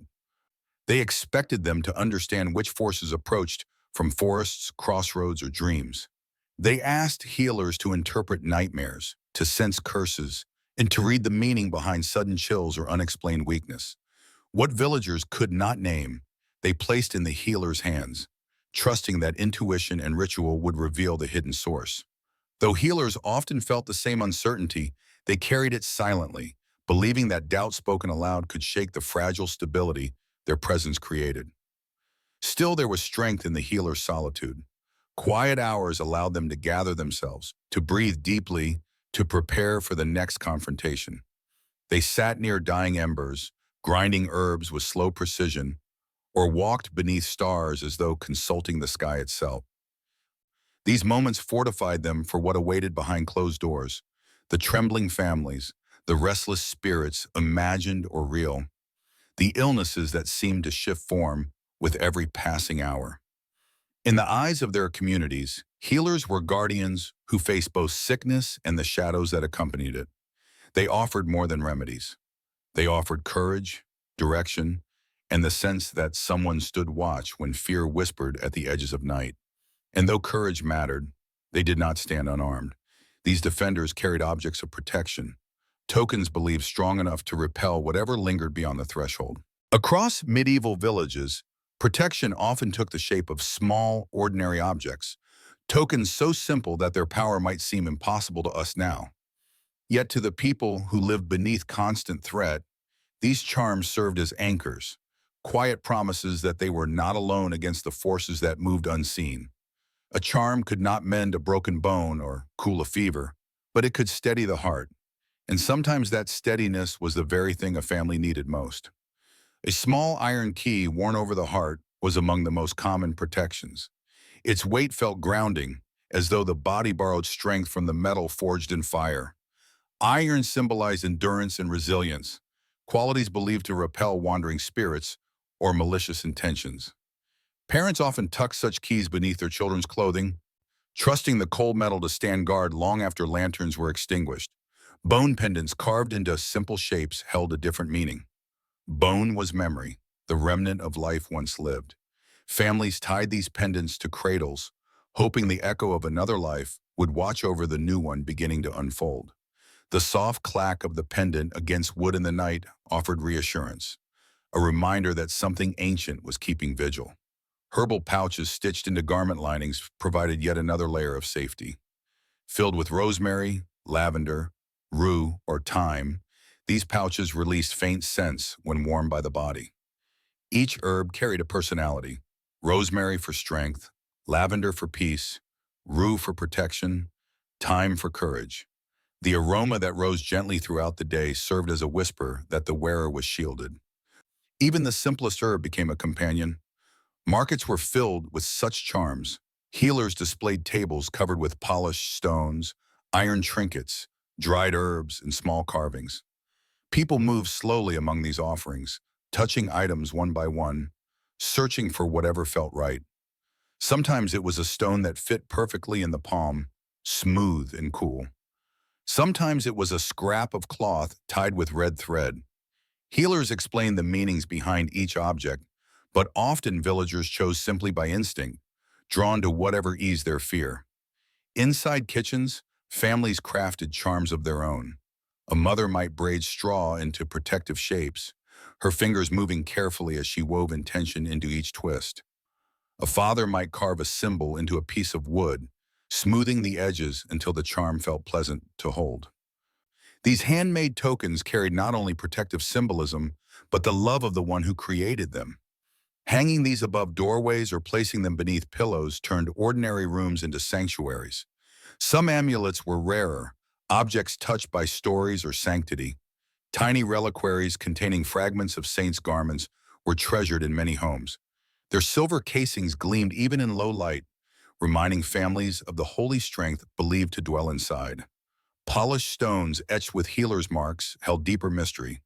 These markings were symbols not shared lightly, passed only to those trusted with their meaning. When held in the hand, the stone felt like a connection to knowledge older than the village itself.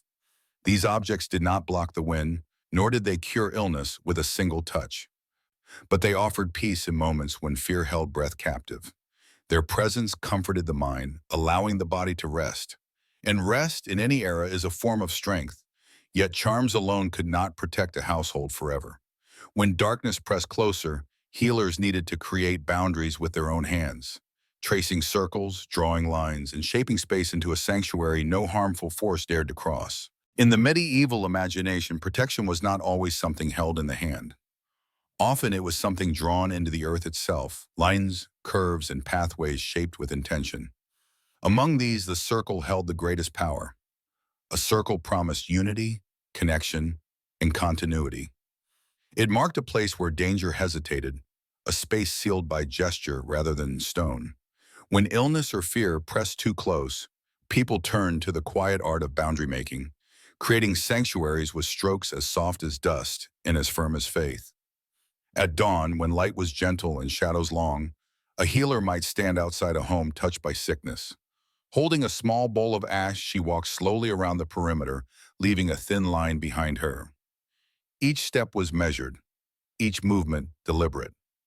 The crunch of ash underfoot broke the silence in steady rhythm. Villagers watched from windows, trusting that the simple gray ring forming around their home would deter whatever malevolent force had slipped too near during the night. As the circle closed, a faint sense of relief spread through the household, as though invisible walls had risen from the earth. Inside cottages, the gestures grew even more intimate. A mother might trace a circle around her child's bed using a bundle of herbs, lavender for peace, rosemary for strength, sage for clarity. She moved the bundle lightly across the wooden floor, releasing soft fragrances with every pass. The child, half asleep, felt a faint brush of air and settled deeper beneath the blankets. To the mother, this circle meant no shadow could enter, no nightmare could take hold. It was a quiet assurance that love itself formed part of the boundary. Priests performed their own versions of these protective acts. During dangerous seasons, when fever swept through villages or strange dreams troubled entire families, a priest would walk the entire perimeter of the settlement. Carrying consecrated water, he sprinkled droplets along fences, over gateways, and across footpaths worn smooth by daily steps. His murmured prayers mixed with bird song, forming a gentle chorus that drifted into nearby homes. People watched as he moved, believing each drop strengthened the unseen barrier between their village and the creeping presence of harm. Beyond circles, other gestures reinforced safety. Some healers crossed the air with their fingers at windows and doors, marking invisible signs that malevolent spirits were believed to recognize. Others sprinkled fine powders, ashes, crushed herbs, or ground chalk into corners of rooms, places thought to attract wandering forces. The powders looked unremarkable, yet families treated them with reverence, stepping around them carefully to avoid disturbing their protective purpose. There were also rituals involving slow, purposeful walking. A healer might pace around a room 3 times, each circuit tightening the boundary like drawing closed a drawstring. The sound of footsteps, soft, rhythmic, unhurried, calmed those who listened. These walks were believed to seal the space, closing gaps that illness or misfortune could exploit. Even skeptical villagers felt steadier after witnessing these movements, as if the patterns carved into air carried a resonance beyond human understanding. Such boundaries were often drawn during moments of heightened fear, sudden outbreaks, confusing fevers, nights when dreams left people trembling. In those times, circles and gestures did not merely protect the home, they steadied the mind. They gathered scattered emotions into a single point of focus, the belief that safety could still be crafted, even in darkness. These rituals were declarations, soft but firm, that chaos would not be allowed to enter freely. The air inside a freshly sealed room felt different. The smell of herbs lingered near the ground. The faint trails of powder glowed softly under lamplight. The silence seemed anchored, as though the space itself exhaled a long breath. Families slept easier within these boundaries, comforted by the idea that danger had been stopped at the threshold. But circles and charms could only hold so much. There were nights when something heavier loomed, illness that deepened, fear that sharpened, or forces believed too bold to be held back by lines and gestures alone. On those nights, healers stepped beyond boundaries and into confrontation, facing the unseen with courage shaped by necessity. There were nights in the medieval world when even the strongest charms and most carefully drawn circles felt fragile. Nights when the air inside a home grew thick with fear, and families whispered that something unseen was pressing too close. On those nights, the healer did not simply treat the sick. They confronted the darkness itself. Their role shifted from caretaker to guardian, from comforter to shield. Imagine a small room lit by a single candle, its flame wavering as though nervous. A patient lies restless beneath blankets, their breath quick and uneven, their eyes flickering with dreams no one can enter. Beside them sits the healer, still and attentive, speaking in a calm whisper meant to anchor the drifting mind. Their presence is steady, almost immovable. They speak not only to the patient, but to whatever force the family believes hovers in the room, listening, waiting. Healers were often called into these moments when fear overpowered reason. If a patient shouted at empty corners, if they recoiled from shadows, if a sudden cold swept through the room, families believed something unseen was trying to take hold. The healer responded not with panic, but with ritual. They placed a candle near the foot of the bed, its warm glow drawing a line of light the darkness dared not cross. They held consecrated objects, perhaps a small wooden cross, a stone etched with symbols, or a relic wrapped carefully in cloth, and positioned them close to the patient's heart. Prayers or incantations followed, spoken slowly, each word chosen with intention. These were not hurried pleas, but firm declarations of protection. Whether Christian or rooted in older traditions, the phrases poured into the room like a steady stream of light. Sometimes the healer repeated the same line again and again, building rhythm until even the trembling air seemed to listen. Families held their breath, watching the healer's expression for any sign that the unseen was shifting, loosening, stepping back. There were times when the healer stood between the patient and a place believed dangerous, a doorway, a darkened corner, or an object thought to carry ill influence. They placed themselves directly in the path of fear, absorbing the tension so the family did not have to. Their courage was quiet, shaped not by bravado but by compassion. They knew families needed someone who would not flinch when the air grew cold or when a patient's cries echoed strangely against the walls. Sometimes the confrontation led the healer outside. If the illness was traced to a cursed object, an heirloom, a piece of clothing, or something found near the forest, the healer carried it away at night. Torch in hand, they walked to the edge of the village, murmuring words meant to break its hold. Some items were buried in deep soil. Others were cast into rivers or burned under moonlight, These journeys were solitary, the healer moving through stillness with the weight of a family's hope resting on their shoulders. In these moments, the healer acted as an emotional anchor for the community. Their calmness soothed panic. Their presence steadied trembling hands. Even when they felt uncertainty, they did not show it. To falter would risk unraveling the fragile hope of those relying on them. Villagers trusted healers in ways they rarely trusted priests or physicians.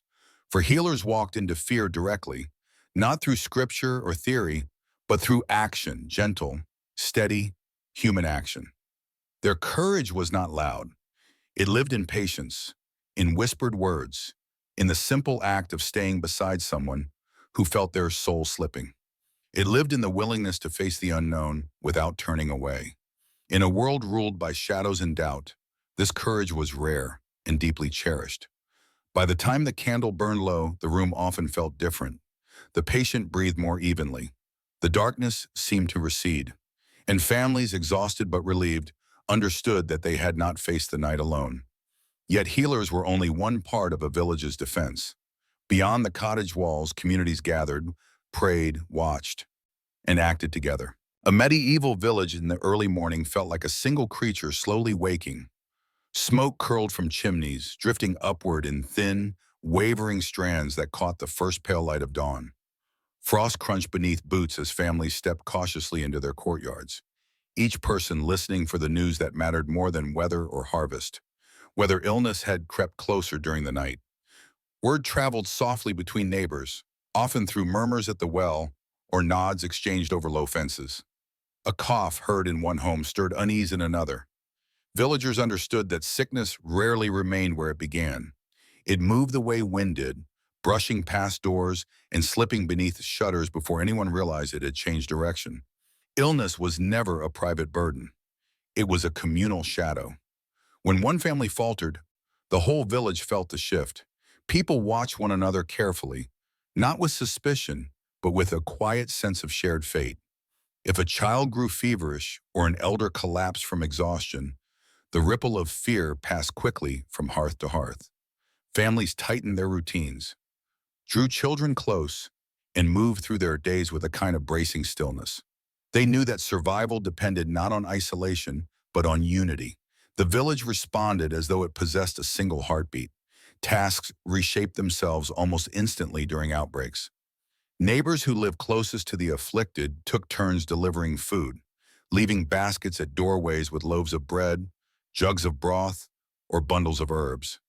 Young men volunteered to tend livestock for families weakened by fear or fatigue.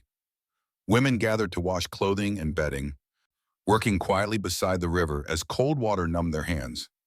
Elders organized small vigils near affected homes, sitting together through part of the night with lanterns beside them, believing their presence kept despair at bay. These acts were rarely discussed aloud. They formed an instinctive choreography learned over generations. A village facing illness moved with a different rhythm, slower, more deliberate, marked by glances that carried entire conversations. Children sensed the shift too. They played more softly, kept closer to home, and watched adults with wide, uncertain eyes. Even animals seemed to move cautiously, as though aware of a tension humming beneath the surface of everyday tasks. At the heart of these quiet adjustments was a profound sense of responsibility. Each person believed the strength of the village depended on their actions. A farmer who rose before dawn to chop wood did so knowing another family needed warmth more than he needed sleep. A young woman who stayed behind after communal gatherings swept the meeting hall, leaving it ready for whatever discussions would follow. Every gesture, no matter how small, fed into the shared effort to stand firm against the invisible threat. Communal meetings became hubs of whispered strategy. Villagers gathered near the central fire pit or inside the largest home, the hum of voices blending with the popping of embers. Plans formed not through hierarchy but through collective instinct. Who would watch the children if illness worsened? Which herbs should be sent to which homes? Where should protective rituals be performed? People spoke in low, steady tones, their hands clasped or resting on one another's shoulders. These gatherings made the village feel less like a scattered group of homes and more like a single organism preparing to protect itself. The atmosphere carried a fragile balance of fear and hope. Even as illness loomed, villagers found strength in the simple presence of one another.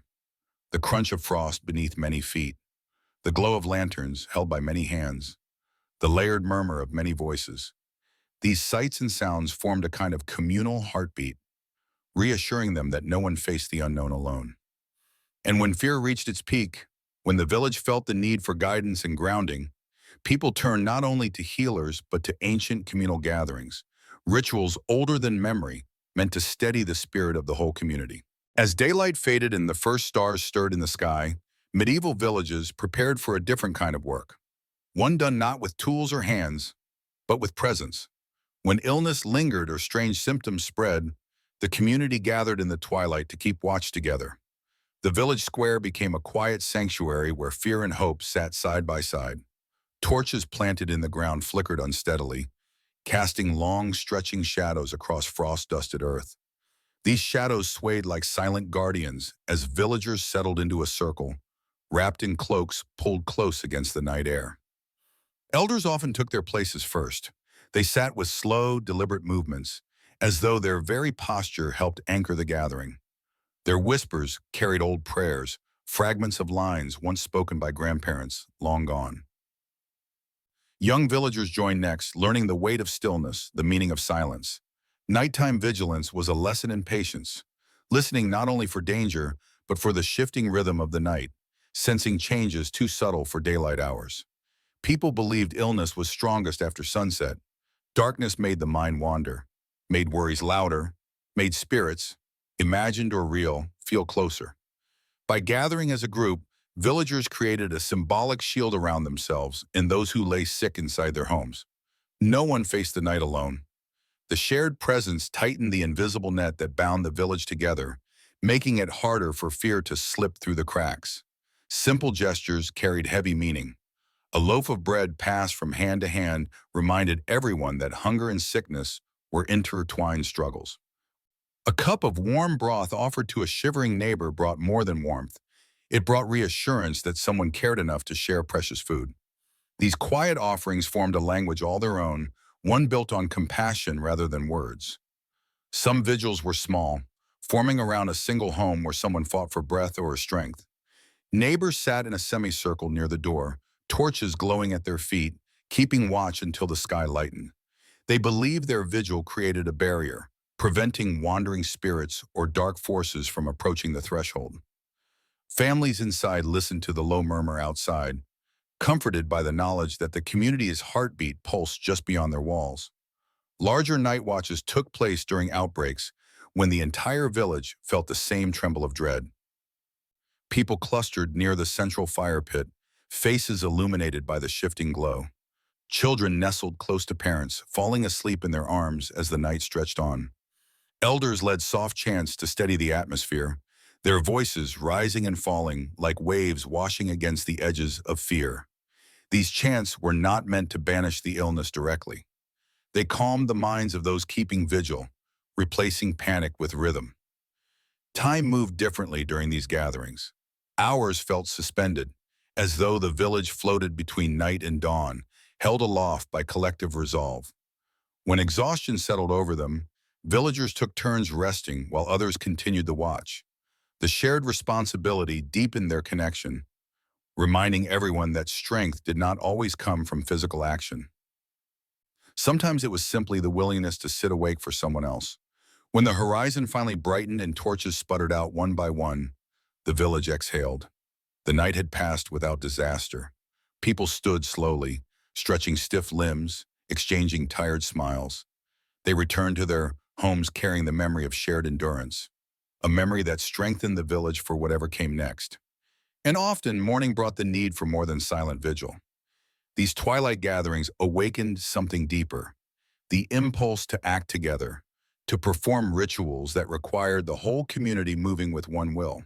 There were moments in medieval life when illness pressed so heavily upon a village that individual efforts no longer felt strong enough. Fear spread from home to home and whispers carried the same trembling question: what more can we do? In those rare and unsettling times, the community did not retreat. They rose together. Entire villages moved as one body, performing rituals so unified and deliberate that they felt like the heartbeat of something ancient awakening beneath their feet. These ceremonies often began at dusk, when light faded into a soft haze and shadows stretched across the fields. Villagers gathered at the outskirts of their settlement, standing quietly as the last glow of day touched the roofs. Children clung to parents, elders leaned on staffs, and the healer or priest stepped forward, carrying a lantern whose flame flickered with the weight of expectation.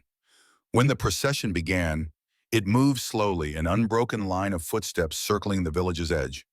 Each person held something meaningful: herbs tied in bundles, small icons carved from wood, simple lanterns glowing like scattered stars. As they walked, they sprinkled mixtures of salt and ash along the boundary. Salt symbolized purity, a barrier against corruption. Ash represented transformation, the memory of fire cleansing what it touched.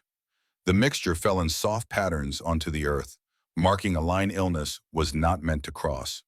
Footsteps thudded gently behind them, forming a quiet rhythm that steadied anxious hearts.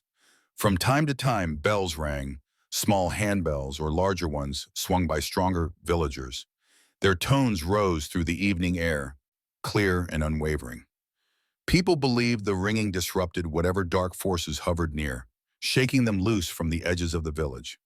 The sound traveled through narrow streets and across fields, reaching homes where the sick lay sleeping. It brought reassurance, a signal that the whole community stood guard. Crossroads became central points in these rituals. These places where paths met and parted were believed to hold a unique energy, neither belonging to one direction nor the other. Villagers gathered there to offer prayers, releasing words they hoped would redirect illness away from their homes. Some left small sacrifices: bread, herbs, or strips of cloth tied to branches. These offerings symbolized negotiation, a request for mercy from forces they could not see. Other rituals filled the village with movement.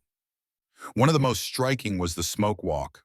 People carried braziers of burning herbs, sage, rosemary, juniper, letting the fragrant smoke drift through every street. The crackle of embers and the scent of smoldering plants wrapped the community in a sense of cleansing. Families watched from doorways as smoke curled into windows and around rooftops, believing it pushed sickness outward, lifting it away like mist rising from a field. Chants often accompanied these rituals.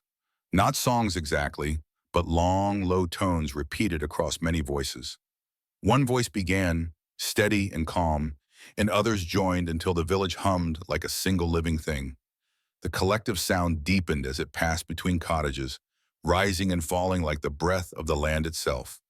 Each voice strengthened the next, carrying a conviction that illness could not hold against so united a force. These gatherings were not only about protection, they reinforced who the villagers were. Each ritual affirmed their identity as a community shaped by shared burdens and shared hope. The sight of neighbors walking side by side, the sound of many voices speaking the same word, the smell of herbs carried on evening air, all of it reminded people that even when fear pressed close, they were not alone. Everyone had a role in holding the line. By the time the ceremony ended, lanterns burned low and footsteps slowed. People returned home exhausted, yet relieved, carrying the sense that together they had built something stronger than any one of them could have created alone. But rituals, no matter how powerful, were only part of collective healing. The village relied just as deeply on another form of strength: quiet acts of care, kindness, and cooperation that wove support through every home. When illness settled over a medieval village, the most powerful medicines were often the quietest. Not potions, not rituals, not symbols etched in ash, but simple acts of care performed without ceremony. In warm kitchens where hearth fires glowed softly against stone walls, neighbors prepared extra loaves of bread, stirring pots of broth meant for families too worried or exhausted to cook. The steam rising from those bowls felt like a promise that even in fear, nourishment would not be forgotten. Children played their own part. They gathered herbs for elders with small, determined hands, gripping bunches of thyme, mint, or marigold as though carrying treasure.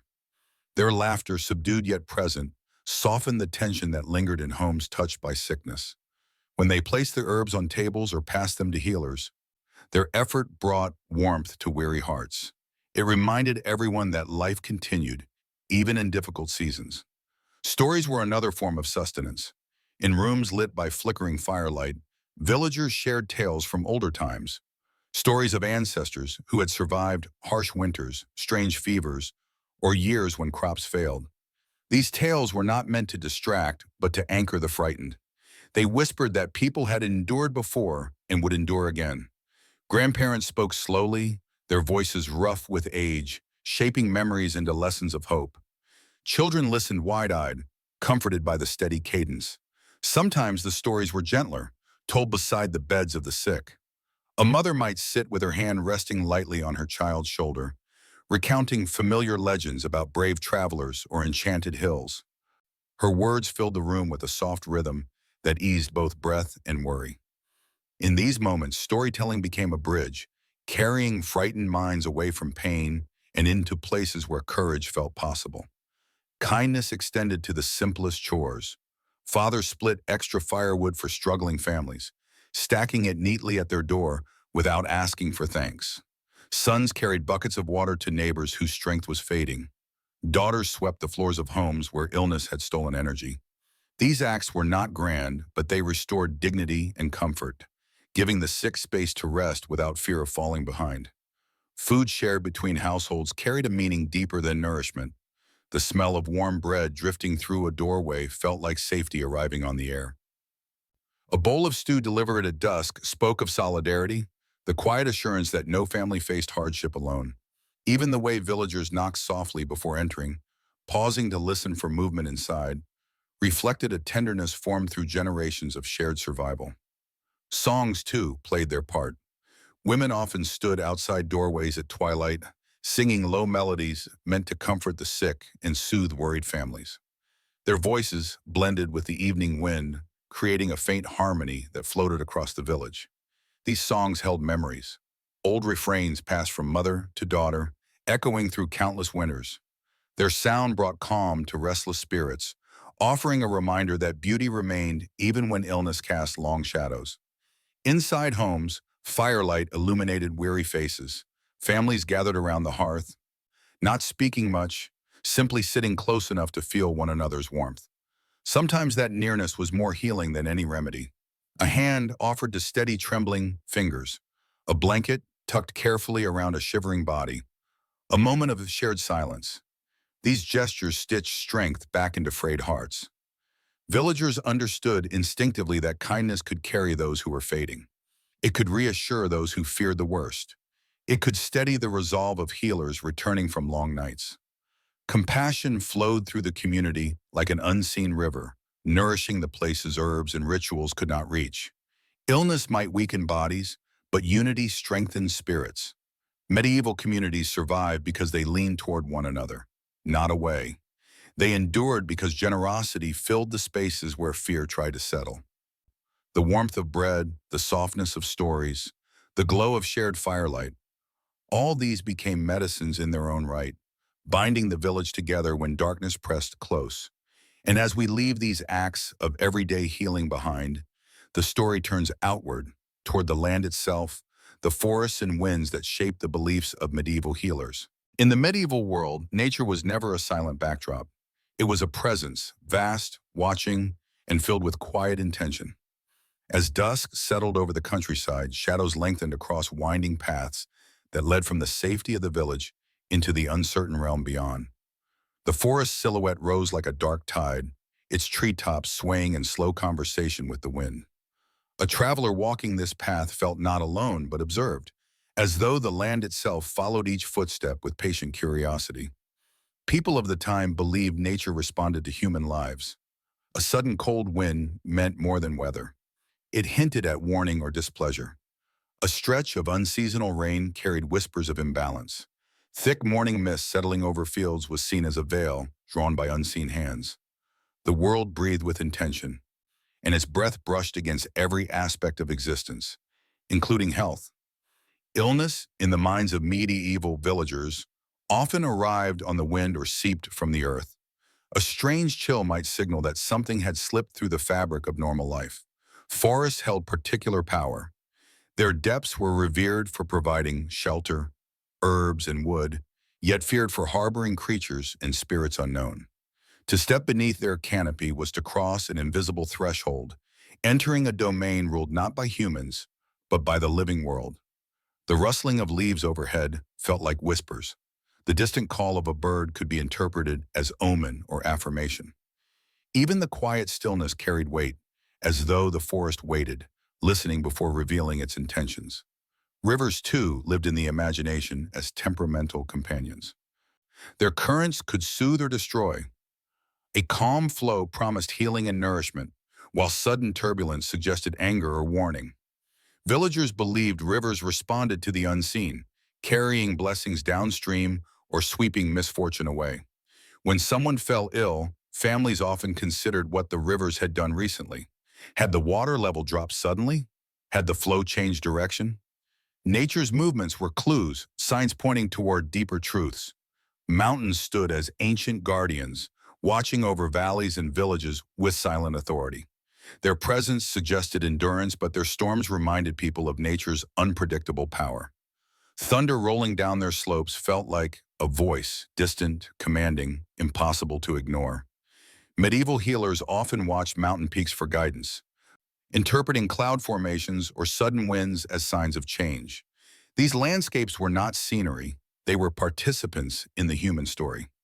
Through sensory detail, the medieval world came alive. The rustling of leaves overhead carried layered meaning. Cold air tasted metallic when storms approached, sharp and urgent. The tapping of branches against cottage walls sounded like messages, reminders to pay attention. Even the shifting light of sunrise and dusk shaped decisions about travel, gathering herbs, or tending the sick. People understood nature not through science, but through intimacy, years spent walking the same paths, watching the same skies, feeling the same winds against their skin. Because nature felt alive, healers looked to it for guidance. A plant blooming early meant remedies would be stronger that year. A sudden shift in animal behavior warned of illness approaching. The landscape offered countless signs if one knew how to read them, and healers were expected to interpret these messages with care. Their remedies, rituals, and choices were shaped by the belief that illness did not appear randomly. It arrived in partnership with the world. To step into this worldview is to understand why nature held such power in medieval healing. Every breeze, every ripple of water, every drifting cloud carried meaning, guidance, caution, or reassurance. And among all these natural forces, none stirred deeper awe or fear than the forests themselves. And so we step beneath the canopy next, into the shadowed realm where remedies and danger live side by side. To medieval eyes, the forest was a world unto itself, vast, breathing, and filled with secrets that stirred beneath every branch. As villagers stepped past the last cottage and onto the narrow paths leading inward, the light changed. Sunlight fractured through tangled canopies, falling in scattered patches that flickered like faint signals across the forest floor. The air thickened with the scent of damp earth, moss, and resin, each breath carrying the quiet impression that something ancient watched from behind the trees. Healers entered these shadowed places with reverence, while others hesitated at the tree line, whispering warnings about spirits that misled wanderers. Healers walked forward, knowing the forest held medicines no field or garden could provide. Trees towered overhead like guardians whose roots reached deeper than memory. Beneath their branches, rare herbs grew in the cool dimness, plants that thrived only in the hush of deep woods. Fever-reducing flowers hid near fallen logs. Leaves with calming properties clustered around springs where the water tasted faintly of minerals. Resin oozed from old trunks, thick and fragrant, ready to soothe wounds or seal infections. Some groves were known for their healing strength. Healers spoke of places where the air felt lighter, where bird songs softened the mind, and where plants seemed to grow with greater vitality. These groves felt touched by benevolent forces, and remedies gathered there were believed to hold special potency. Families trusted medicines taken from these sacred pockets of the forest, believing nature blessed them with deeper power. But not all forest spaces offered comfort. There were hollows where the ground grew soggy and sour, where mist clung low even on clear days. These places were blamed for fevers that rose suddenly or illnesses that drained strength without warning. Healers avoided such areas, whispering that stagnant air among carried hidden dangers. Swampy patches were especially feared. Villagers believed the chill that seeped from them at dusk could slip beneath the skin and settle into the blood. Even the trees held stories. Certain species were thought to murmur warnings when winds blew from the east. Some were believed to house protective spirits. Others were said to harbor beings that whispered confusion into the minds of those who passed too close. A traveler who emerged from the forest disoriented or speaking strangely was often said to have wandered into one of these dangerous pockets, where forces unseen played tricks on the unwary. Despite the risks, healers stepped willingly into this shifting, unpredictable world. They moved with practiced ease, recognizing landmarks others overlooked: the twist of a branch, the sound of running water, the faint glow of lichen on stones. Gathering herbs in the forest was not simply a task. It was a dialogue with the land. Healers paused before certain trees, placing a hand on their bark as though greeting an old friend. They listened to the rustle of leaves for subtle cues, whether a plant was ready to harvest, whether the area felt welcoming, whether danger lingered nearby. The forest asked for respect. A wrong path, a careless movement, or a poorly timed visit could bring harm. Yet healers believed the rewards outweighed the dangerous style. Nature, after all, revealed its strongest remedies in the places where fear and awe met. In those dim, echoing depths, healers found medicines that saved lives, roots that eased pain, powders that calmed night terror, bark mixtures that soothed internal suffering. To walk the forest was to walk the boundary between blessing and peril. And for those who understood its language, the forest offered guidance as much as warning. But the woods were only one voice in the vast natural world. Above them stretched another influence just as powerful: shifting skies whose moods shaped human fate. And so the path rises now from forest floor to open sky, where clouds and winds carried messages every healer sought to read. Storms were more than weather in the medieval imagination. They were messengers. A distant rumble of thunder felt like a voice stirring across the sky. A flash of lightning illuminated not just the land, but the unseen forces people believed shaped their health and fate. As warm winds swept across open fields or cold gusts rattled shutters, villagers felt the atmosphere shifting around them, hinting at what might soon take root in their bodies. Weather to them was not background. It was a healer, a warning, and an omen all at once. Healers paid close attention to the moods of the sky. Seasons were not simply times of planting or harvest. They dictated which illnesses might rise or fade. A sudden storm was believed to stir the humors, unsettling the delicate balance within the body and making people vulnerable to fever, melancholy, or agitation. The air after such storms felt charged, bright, sharp, and unsettling. Families often closed windows tightly, fearing the storm's lingering energy might slip indoors and nestle in the lungs of the weak. Gentle breezes, especially those arriving at dawn, were seen very differently. These soft winds were thought to cleanse stagnant energy, brushing away the heaviness that settled in homes after long nights of worry.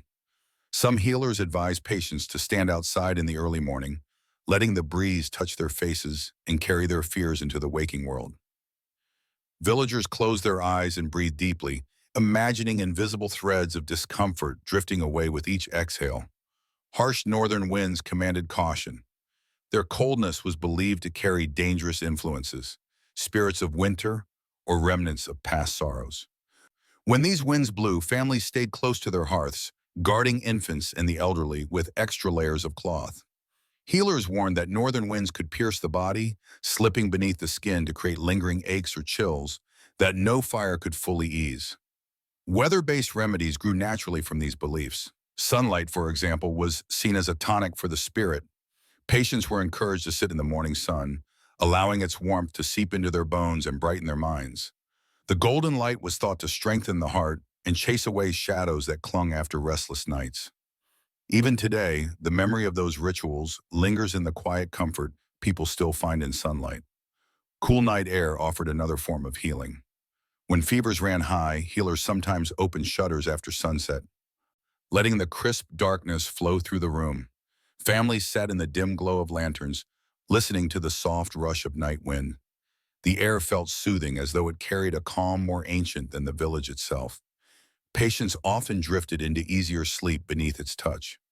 Rainwater, too, held its own significance. Water collected during specific storms, especially those that began suddenly and ended quickly, was preserved for rituals. People believed such water carried potency, infused with the force of the storm's brief intensity. It was used to bless doorways, cleanse small wounds, or mix with herbs for remedies requiring a touch of celestial energy. Celestial events guided behavior just as much as storms. Moonlight was thought to soothe nightmares, its silver glow calming restless minds. Some healers placed patients near open windows on full moon nights, allowing the pale light to wash softly across their faces. Eclipses, however, stirred unease. They were seen as times when the veil between worlds thinned, when illness grew bolder and emotions deepened. Families remained indoors during eclipses, whispering prayers as they waited for the sky to return to balance. Every shift in weather carried meaning. The crackle of rain on thatched roofs promised cleansing or danger. The rustle of leaves and rising wind hinted at approaching change. Medieval people lived in constant dialogue with the sky, blending observation with fear, hope, and intuition. And beyond storms and sunlight lay another force entirely. Sacred landscapes where the earth itself was believed to heal those who sought its deepest secrets. There were places in the medieval world where the air felt different, cooler, clearer, touched by something that stirred the imagination. These were the landscapes people whispered about at night, the places said to glow beneath moonlight or hum softly at dawn. When ordinary remedies failed and fear pressed heavily upon households, families looked toward these sacred spaces for healing. They believed the land itself held power, ancient, patient, and stronger than any herb or charm. Sacred springs were among the most revered. Some lay hidden in forest clearings, where moonlight reflected off the water like liquid silver. Others bubbled quietly beside old chapels, their steady murmuring echoing through stone walls. Villagers approached these springs with deep reverence, cupping the cold water in their hands to wash aching limbs or fevered brows. The chill of the water felt purifying, as though it carried away whatever darkness clung to the body. Pilgrims traveled great distances to drink from these waters, believing they cleansed not only illness, but the quiet burdens of the spirit. Many left small offerings, flowers, coins, or scraps of cloth tied to nearby branches, tokens of gratitude to whatever force guarded the spring. Ancient stones stood in other parts of the landscape, rising from the earth like the bones of forgotten ages. These standing stones cast long shadows at dusk, stretching across grass and soil in shapes that stirred stories older than memory. Their surfaces, rough and weathered, held warmth long after the sun had set. Medieval healers believed these stones stored echoes of the past, wisdom, strength, and energies gathered from centuries of wind and rain. Touching a stone was thought to draw that strength into the body. People pressed their palms against the warm surface, closed their eyes, and let their breath slow. Some claim their pain faded in those moments, softened by the quiet steadiness the stones offered. There were hills known for their lifting energy. At sunrise, villagers climbed these slopes, standing at the crest as the first rays of light spilled across the land. The wind at the top carried a clarity that felt sharper than air found anywhere else. People stood with arms wrapped around themselves, letting the breeze sweep over their faces. They believed the height allowed illness to slip downward, leaving them lighter, steadier, more rooted in their own strength. Healers accompanied those too frail to climb alone, guiding them step by step toward the summit where the world opened around them. Caves offered a very different kind of healing, quiet, introspective, deeply inward. Their entrances gaped like dark mouths in the hillside, yet many villagers saw these spaces as sanctuaries rather than threats. Inside, the air was cool and still. The walls carried faint echoes of footsteps and whispers, creating a sense of timelessness.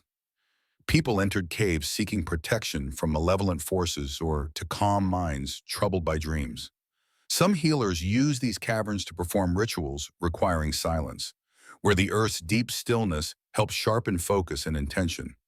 The darkness wrapped around them gently, like a cloak that allowed fear to loosen its grip. These sacred places were far more than landmarks. They shaped healing practices directly. Water collected from springs was used to cleanse wounds or mixed with herbs to heighten their potency. Stones taken from blessed sites were ground into powders for poultices or carried as protective talismans. Soil from certain hillsides was placed beneath pillows to steady troubled sleep. Even air gathered in small vials, captured at dawn or during storms, was believed to hold energies that could be called upon in times of weakness. Healers understood the importance of these landscapes. They walked to these places not only to gather resources, but to listen, observe, and attune themselves to the rhythms of the natural world. They believed healing depended as much on location as on method. A remedy taken from an ordinary field could help, but a remedy gathered from a sacred grove or stone circle held far greater promise. Nature's power was not uniform. It concentrated in places shaped by mystery, memory, and the quiet pulse of the earth. And so, as medieval people sought healing, they looked not only to herbs and rituals, but to the stories etched into the land itself. Those stories of spirits, legends, and supernatural forces await in the next chapter, where myth becomes a guide to understanding the world of medieval medicine. In a quiet medieval cottage lit only by the soft glow of a single candle, healing often began long before herbs were crushed or prayers were whispered. It began with a story. A sick child lay restless beneath rough wool blankets, the air warm with the scent of burning wood.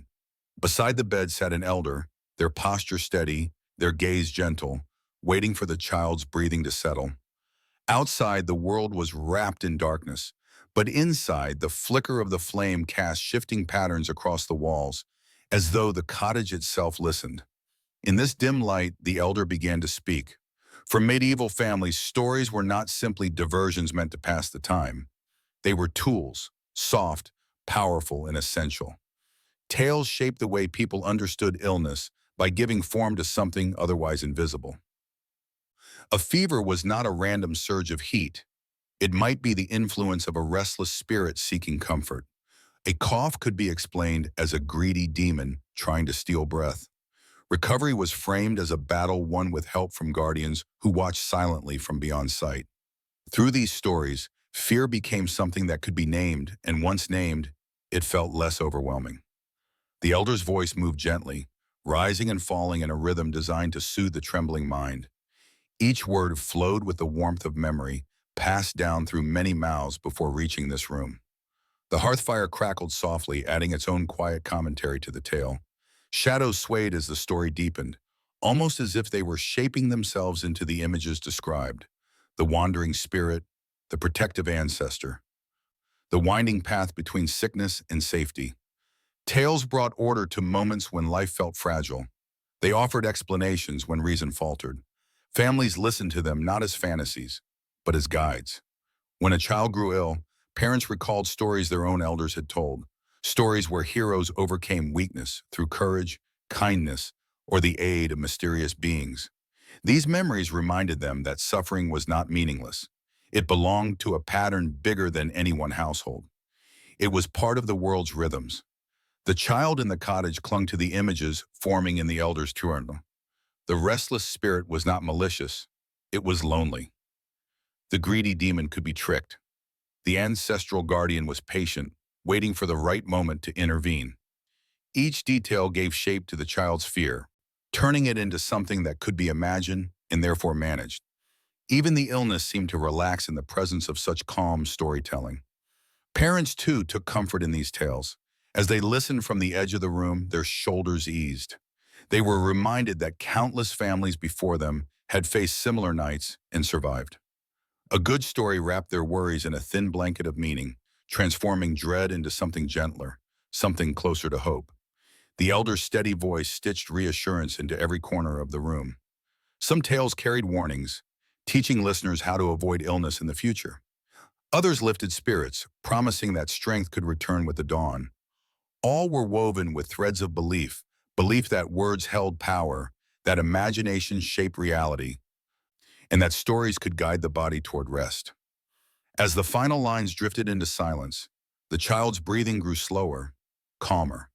The candle flame flickered one last time before holding steady, casting a warm glow across the elder's face. Healing had begun, not through tinctures or rituals, but through narrative, the ancient medicine of the mind. Yet stories rarely stood alone. Many of them whispered of beings who walked between worlds, influencing health, fate, and dreams. And those supernatural figures now step forward as the tale continues. In the medieval imagination, the world was never empty. Even in the stillness of fog-covered fields or along quiet woodland paths, people sensed presences moving just beyond sight. Lantern light could reach only so far, and beyond its warm circle lay a realm where spirits drifted, watched, and occasionally stepped forward. To villagers, these beings were not distant myths, but companions woven into daily life. Some gentle, others unsettling, all part of the unseen tapestry that shaped health and fate. Many families believed in guardians who lingered close to the hearth. These household spirits were thought to settle near the warmest corner, listening to whispered prayers and watching over sleeping children. When a fever eased suddenly or a restless infant calmed, parents sometimes thanked the quiet guardian who, they felt, had intervened. These beings were invisible, yet their presence was imagined as soft and reassuring, like a familiar hand resting on the shoulder. Ancestral spirits played an even deeper role. People believed their forebears wandered near, offering guidance through dreams or subtle signs.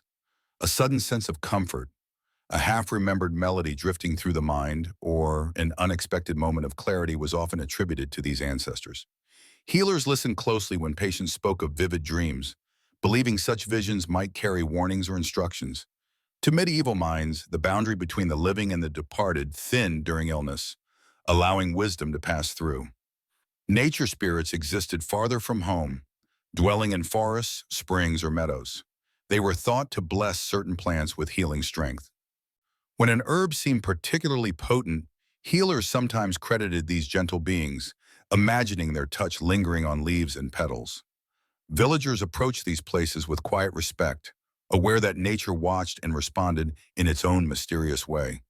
Yet the unseen world held darker figures as well. Some spirits were blamed for nightmares that left people gasping in the early hours. These shadowy beings were said to slip into rooms when lanterns dwindled, pressing their weight onto sleeping chests and stealing breath. Sudden chills, unshakable fatigue, or unexplained anxiety were often attributed to these night visitors. Their presence frightened villagers, yet naming them gave shape to fears that might otherwise feel overwhelming. Wandering souls formed another group of unsettling beings, spirits believed unable to find rest. They were blamed for strange illnesses that appeared abruptly, afflictions that seemed to drift through doors carried by grief or unfinished stories. A lingering sadness in a room, a sense of heaviness that clung to the air, was sometimes thought to be the influence of these restless entities searching for closure or attention. Healers acted as mediators between the visible and the invisible. They watched for signs in symbols, dreams, or the way smoke curled above a fire. Some left offerings at crossroads or near old stones, hoping to appease the wandering or attract the protective. Others whispered into the air beside a patient's bed, addressing spirits with calm confidence. Whether the healer believed literally in these beings or used them as metaphors, the effect on families was profound. It gave structure to uncertainty and transformed fear into something they could face. These beliefs were not foolish to the people who held them. They formed a language for interpreting events that seemed random or cruel. They allowed villagers to imagine that help might arrive from beyond the veil, or that illness had a story that could be understood and guided. But among the many spirits whispered about in the night, some were said to hold power far greater than simple guardianship or mischief, beings tied not only to sickness, but to fate itself. And their stories rise next, carrying echoes of awe and warning. Winter nights in a medieval village carried a particular stillness, the kind that pressed against doors and lingered beneath rooftops. Snow muffled every sound except the crunch of footsteps and the low hum of voices gathered near hearth fires. On these nights, when darkness felt heavier and the cold crept through every crack, elders shared the stories that shaped how entire generations understood fate, illness, and the invisible forces guiding their lives. Children sat close to the flames, wrapped in blankets, while adults listened with expressions balanced between fear and reverence. These tales were not merely entertainment. They were warnings carved into memory. Some of the oldest stories spoke of families believed to carry curses through bloodlines, illnesses that return generation after generation, no matter how far descendants traveled or how carefully they lived. Villagers whispered that these curses were tied to ancient wrongs, forgotten promises, or moments when ancestors ignored omens. When a child fell ill in such a family, people often said the sickness had been waiting, following like a patient shadow. These stories shaped how the afflicted viewed themselves, teaching them to watch for signs others dismissed as coincidence. Omens played a powerful role in these legends. A crow landing on the same roof twice, a dog howling at an empty doorway, or a sudden shift in wind direction could stir quiet dread. Elders claimed these were messages from forces that governed fate, warnings that illness or misfortune had begun its slow approach. Even natural events were woven into fate's tapestry. A tree splitting during a storm or a streak of light crossing the night sky became signals that someone's health or future hung in the balance. Cursed objects appeared frequently in these tales. A ring found in a field, a rusted tool passed from one owner to the next, or an heirloom once treasured by ancestors. Any of these could carry lingering misfortune. Villagers told stories of people who touched such objects and soon after fell sick with fevers no remedy could ease. Some claimed the objects remembered past tragedies, holding echoes of sorrow that seeped into anyone who handled them without reverence. These objects were often buried at crossroads or placed beneath stones far from the village, so their influence could not drift back toward unsuspecting hands. Natural signs held equally strong meaning. Strange animal behavior, like owls circling a rooftop or cattle refusing to enter their stalls, often cause families to pause and reconsider their actions. A single unsettling sound in the middle of the night, a distant crack, a sudden hush, an unexplained footstep, could be interpreted as a sign that fate had shifted. People lived attuned to these signals, not out of superstition alone, but because they needed ways to make sense of a world filled with uncertainty. Illnesses tied to fate were believed especially difficult to escape. If someone grew sick after ignoring an omen, villagers whispered that the ailment had been called to them. Recovery required not only remedies, but rituals meant to reset the balance. A vigil held at dawn, an offering left at the threshold, or a symbolic act to sever the thread connecting the person to the misfortune. Healers guided families through these rituals with calm precision, knowing that reassurance was as essential as the act itself. Snow crunched underfoot as villagers walked home after hearing such stories, each person carrying the weight of warnings that seemed woven into the winter air. The brittle silence of the season made every tale feel more real, more immediate. In the isolation of deep winter, fate felt close enough to touch. Yet not all legends bred fear. Some spoke of hope, of miraculous healers who appeared during the darkest hours, and mysterious beings said to restore strength when all seemed lost. In the vast landscape of medieval myth, not every story whispered through winter nights carried fear. Some glowed softly with hope, reminding villagers that the world held more than shadows. When illness spread through households or despair settled over families, tales emerged of mysterious figures who arrived quietly, offered healing no one else understood, and disappeared before dawn. These legends lingered in the minds of those who listened, warming their thoughts like embers in the dark. One such figure was the wandering monk. His footsteps echoed through lonely roads and quiet cloisters, guided not by destination but by need. Villagers believed he carried sacred relics tucked beneath his robe, small fragments of cloth, bone, or stone, touched by holy lives long past. When he entered a village, he asked for nothing, offering only soft prayers and the gentle touch of a relic against the brow of the sick. Many claimed fevers eased under his hand, or that delirious murmurs quieted when he began to chant. By sunrise, he was gone, leaving behind only the faint scent of incense and the memory of a voice that felt both ancient and familiar. Far from the roads where monks traveled, hermits lived in solitude among the hills and caves. These men and women were said to possess knowledge older than written words, wisdom learned from the silence of stone and wind. When desperation forced villagers to seek them, they walked narrow paths by lantern light, guided by stories of remedies hidden in remote hermitages. Hermits would emerge from the mouth of a cave, wrapped in coarse cloaks, their faith in calm. They offered strange but comforting treatments, water drawn from underground springs, salves mixed with herbs grown only in shadow, or blessings spoken in a language no one recognized. People returned home believing something greater had moved through those quiet moments. Not all helpers belonged to the human realm. Some were spirits whose kindness lingered between worlds. Families told stories of gentle beings who guided lost children through dense woods. Their presence felt as a warm breeze or a soft glow between the trees. Others spoke of guardian animals, dogs who howled warnings before illness struck, or birds who appeared at windows to signal that danger had passed. These creatures were seen as messengers, bridging the fragile space between human lives and forces beyond comprehension. Dream messengers appeared in many legends. When sickness left a person too weak to speak, they sometimes described visions the night before recovery. A familiar ancestor might appear, offering reassurance. A hooded figure could whisper the name of an herb or direct the dreamer to water that must be fetched at dawn. Healers listen closely to such dreams, viewing them as gifts from the unseen, a map drawn in sleep, guiding the ill back towards strength.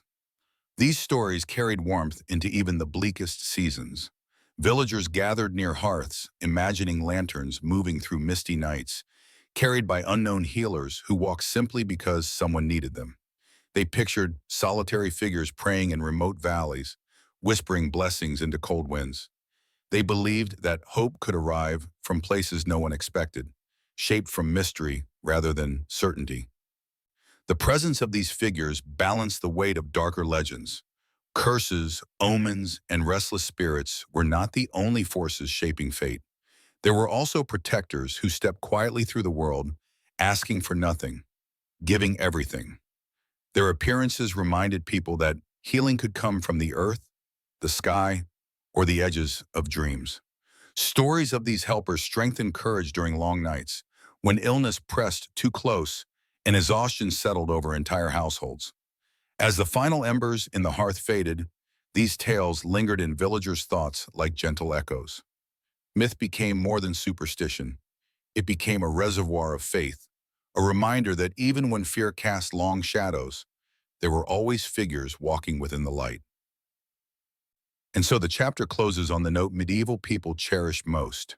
The belief that healing was never entirely out of reach, carried forward through stories that shaped generations. If you walk into a modern kitchen or a quiet corner of an apothecary, you might not realize how many echoes of medieval healing still linger there.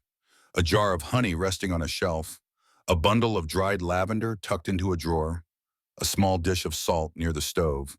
These simple items look ordinary, but centuries ago they were considered treasures. Medieval healers worked with these same ingredients, believing they carried warmth, purity, or protection. And without noticing, we continue the tradition, repeating gestures that belong to an age when illness was understood through stories, symbols, and instinct as much as through observation. Warm broth simmering on the stove is one of the clearest threads connecting past to present. Today, we see it as comfort food, something given during cold seasons or fevers. But medieval families believed broth carried strength, rebuilding the body's inner heat when sickness cooled the spirit. When someone ladles steaming soup into a bowl today, the gesture carries faint memory, an unspoken belief in nourishment that reaches deeper than hunger. The aroma rising from the pot mirrors scenes that unfolded in countless cottages long ago, where families stood watch beside the sick and offered warmth in the simplest form. Steam remains another quiet inheritance. Modern vapor inhalation, leaning over a warm bowl with eucalyptus or mint, echoes medieval cleansing rituals. When warm air enters the lungs, loosening the breath, we are unknowingly reenacting an old belief that heat and scented vapors could coax illness out of hiding. Even the towel draped over the head mimics the blankets and cloaks medieval healers used to trap medicinal steam. What feels like a practical remedy today once belonged to a world where breath served as a doorway between body and spirit. Garlic, still crushed into dishes or simmered in soups, held near mythic status in medieval households. Its sharp scent was believed to repel corruption and strengthen vitality. Modern science offers different explanations, yet the emotional comfort remains. A clove placed beside a cutting board carries an echo of old protection rituals, as though something inside us still remembers its role as a guardian against harm. Lavender, now used for relaxation or sleep, once hung in bedrooms to calm troubled dreams. Its fragrance drifting across pillows today feels gentle and familiar. But medieval families believed it guided wandering spirits away from bedrooms. Without knowing it, we still turn to the same scent when minds feel unsettled, drawn to its soft reassurance. Even small charms have survived, though they no longer parade under the name amulet. A pendant worn for good luck, a bracelet given before a long journey, a stone kept in a pocket during stressful times.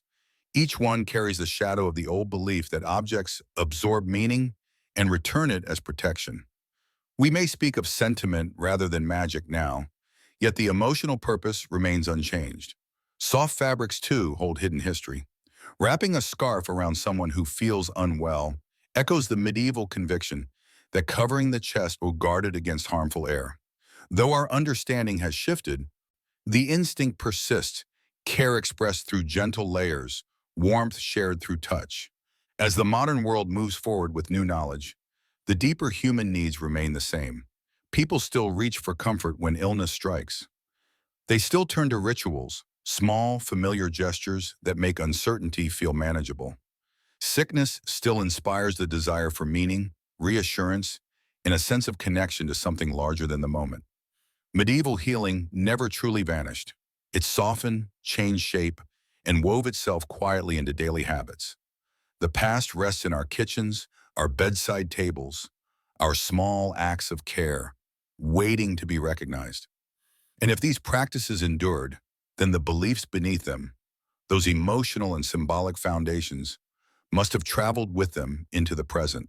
There is a moment nearly everyone recognizes, standing in a dim room, reaching for a candle or a small light, not because the darkness is dangerous, but because the glow feels comforting. The flame steadies the mind, softens the silence, and creates a sense of order where moments before there was unease. This simple act, repeated across centuries, reveals something deeply human, the instinct to create ritual when life feels uncertain. Medieval people understood this instinct intimately, though they expressed it through charms, prayers, and gestures shaped by their world. Today, we do the same in quieter, modern ways. Humans, no matter the century, reach for symbolic actions when fear grows heavy. In medieval villages, a mother might whisper a few protective words before her child drifted to sleep, believing the sound alone formed a barrier against unseen forces. A healer might draw a small sign in the air above the patient's bed, not because it changed the illness, but because the gesture gathered hope into a single point of focus. These rituals gave shape to emotions that otherwise felt vast and uncontrollable. They wrapped fear in familiarity. Now the gestures look different, but their purpose has not changed. Someone lights incense to clear their thoughts, or places a smooth stone on a desk to ease anxiety. Another person sets aside a moment each morning to breathe slowly, grounding themselves before the day begins.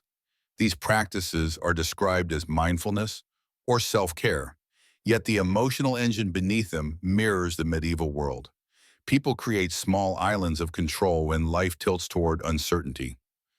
They make meaning through repetition, reassuring themselves with actions that steady the heart even if they cannot alter the circumstances outside the room.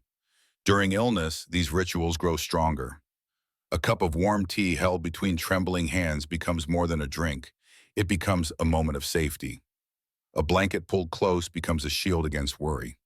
Even the act of tidying a bedside table or adjusting a pillow carries symbolic weight, restoring order when the body feels fragile. Medieval families performed similar acts, cleaning rooms with herbs or arranging objects near the sick, believing each gesture helped restore balance. The names have changed, but the impulse remains the same. People turn to ritual because illness threatens the illusion that life follows rules. When symptoms arrive suddenly or linger stubbornly, the mind searches for structure. Ritual provides it. A gesture repeated intentionally tells the heart, you are doing something. You are not helpless. Humans, across eras, cannot bear the idea that suffering happens without meaning.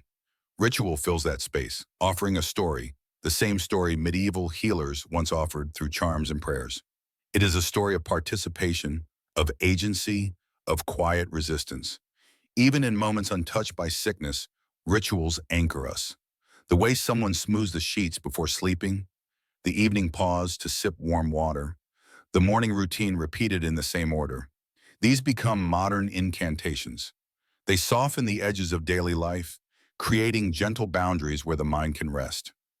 Medieval households performed similar nightly preparations, believing they guarded against both earthly and otherworldly disturbances. Today, we speak of comfort rather than protection, but the emotional echo remains. When viewed through this lens, medieval healing no longer seems distant or strange. It becomes familiar, simply another expression of the same human needs that shape our lives now. People then, as now, sought reassurance when the world felt unpredictable. They looked for connection when illness isolated them. They believed that small actions, done with intention, could guide the body and spirit toward calmer ground. Rituals endure because they address the vulnerabilities beneath our knowledge, reaching places logic cannot soothe. They remind us that healing is emotional as much as physical, shaped by meaning as much as medicine. And if these emotional foundations survive the centuries, they also shape something larger. The very way modern people perceive illness, recovery, and the invisible threads connecting body and mind. In the modern world, illness surrounds us in far more familiar forms, yet the emotions it stirs echo the same unease that shaped medieval nights. People still step into crowded rooms and feel a quiet worry rise, sensing the air might carry something unseen. We speak of circulation, ventilation, and quality, but beneath those explanations lies an old fear, the suspicion that the atmosphere itself can turn against us. This instinct does not disappear with knowledge. It lingers in the background, reminding us that uncertainty has always lived in the space between breath and shadow. Some illnesses still frighten us not because they are the most dangerous, but because they feel mysterious. A sudden fever with no explanation, a lingering fatigue that slips past every test, or a cough that refuses to fade. These symptoms stir a familiar tension. People search for patterns, stories, or hidden meanings, just as medieval families once interpreted omens in the wind. Modern language uses new terms, yet the emotional core remains unchanged. We speak of toxins, imbalances, sensitivities, or energies, giving shape to discomfort through words that echo spiritual ideas older than science. These phrases offer comfort by creating a frame around the unknown, allowing us to feel we understand what we cannot yet define. Even in hospitals where bright lights and precise instruments promise clarity, ancient emotions rise quietly beneath the surface. The soft beeping of monitors, the shuffle of shoes in long hallways, and the whisper of curtains being drawn all resemble rituals meant to order chaos. Patients often look for signs, a doctor's expression, a sudden shift in tone, the timing of a test result, interpreting each moment the way villagers once watched for omens. Modern fear focuses on the statistics and diagnoses, yet its heartbeat is the same as it was centuries ago, the dread of what remains unseen. When answers do not arrive quickly, people turn inward, filling the silence with their own stories, stitching meaning into uncertainty so it feels less vast. Science may guide treatment, but emotion guides endurance, shaping every moment between confusion and recovery. Modern wellness trends reveal the same longing for order that shaped medieval rituals. People cleanse their homes with scented sprays, avoid certain foods believed to disrupt balance, or seek therapies that promise alignment, grounding, or detoxification. Though the language has changed, the underlying hope remains familiar, that the body responds not only to medicine, but to intention. Conspiracy theories, too, echo old fears.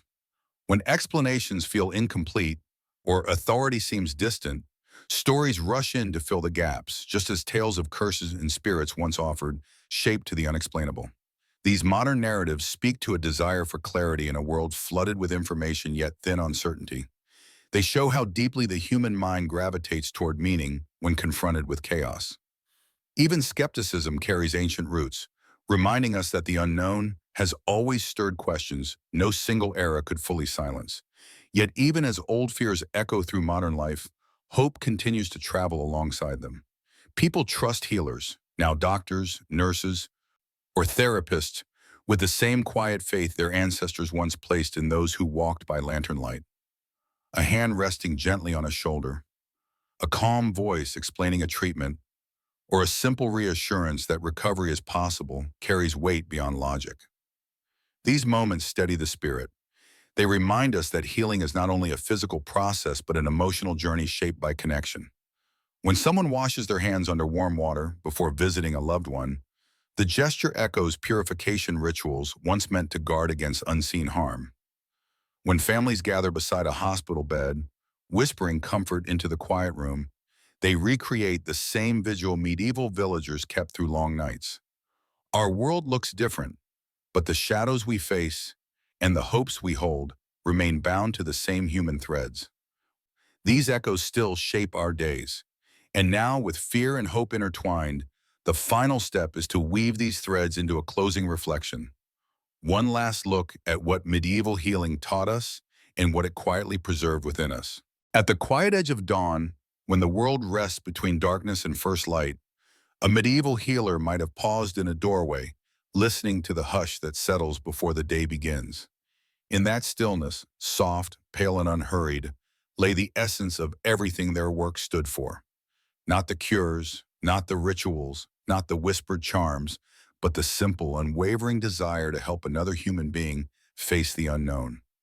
As the faint glow touched the horizon, the healer stepped forward, carrying hope into homes where fear lingered from the night before. In this image, which could belong to any century, we find the last echo of medieval healing. Despite the strangeness of their methods, medieval people revealed something deeply familiar about what it means to be human. They lived in a world without certainty, yet they reached for explanations with creativity and heart. When illness struck, they sought patterns in the sky, meaning in the forest, and comfort in stories. They tried to shape chaos into something understandable. And while today we turn to medicine grounded in science, the emotional landscape beneath our choices remains strikingly similar. We still search for order when life unravels. We still reach for gestures that soothe the mind when reason cannot calm the heart. Rituals, no matter how small, continue to guide us. A hand resting on a forehead to check for fever, a candle lit on a restless night, a quiet prayer whispered by someone who has never considered themselves religious. These gestures echo the same instinct that once led medieval families to hang herbs above their doors or trace circles around a child's bed.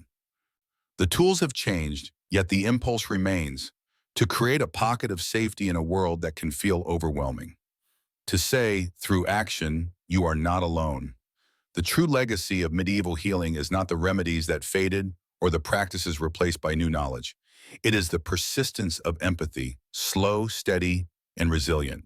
It is the way communities still gather when disaster strikes, the way neighbors bring food to families in crisis, the way people sit beside hospital beds long into the night.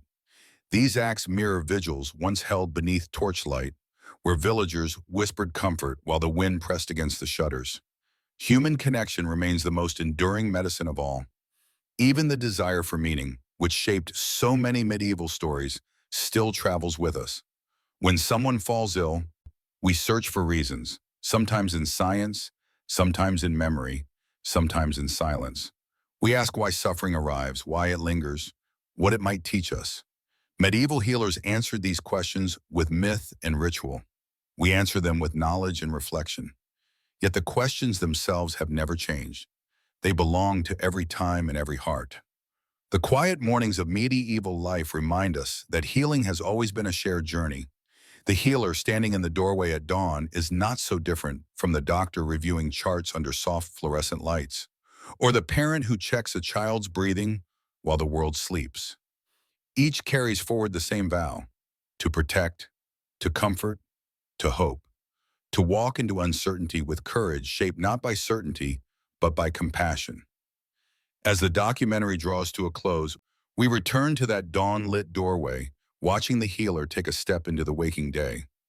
Their world may feel distant, filled with shadows and beliefs we no longer share, yet their humanity folds seamlessly into ours. The past is not behind us.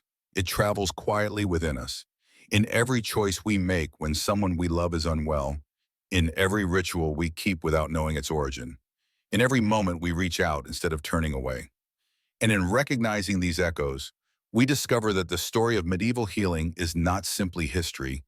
It is a reminder of who we have always been and who we continue to be whenever we face the fragile, beautiful task of caring for one another.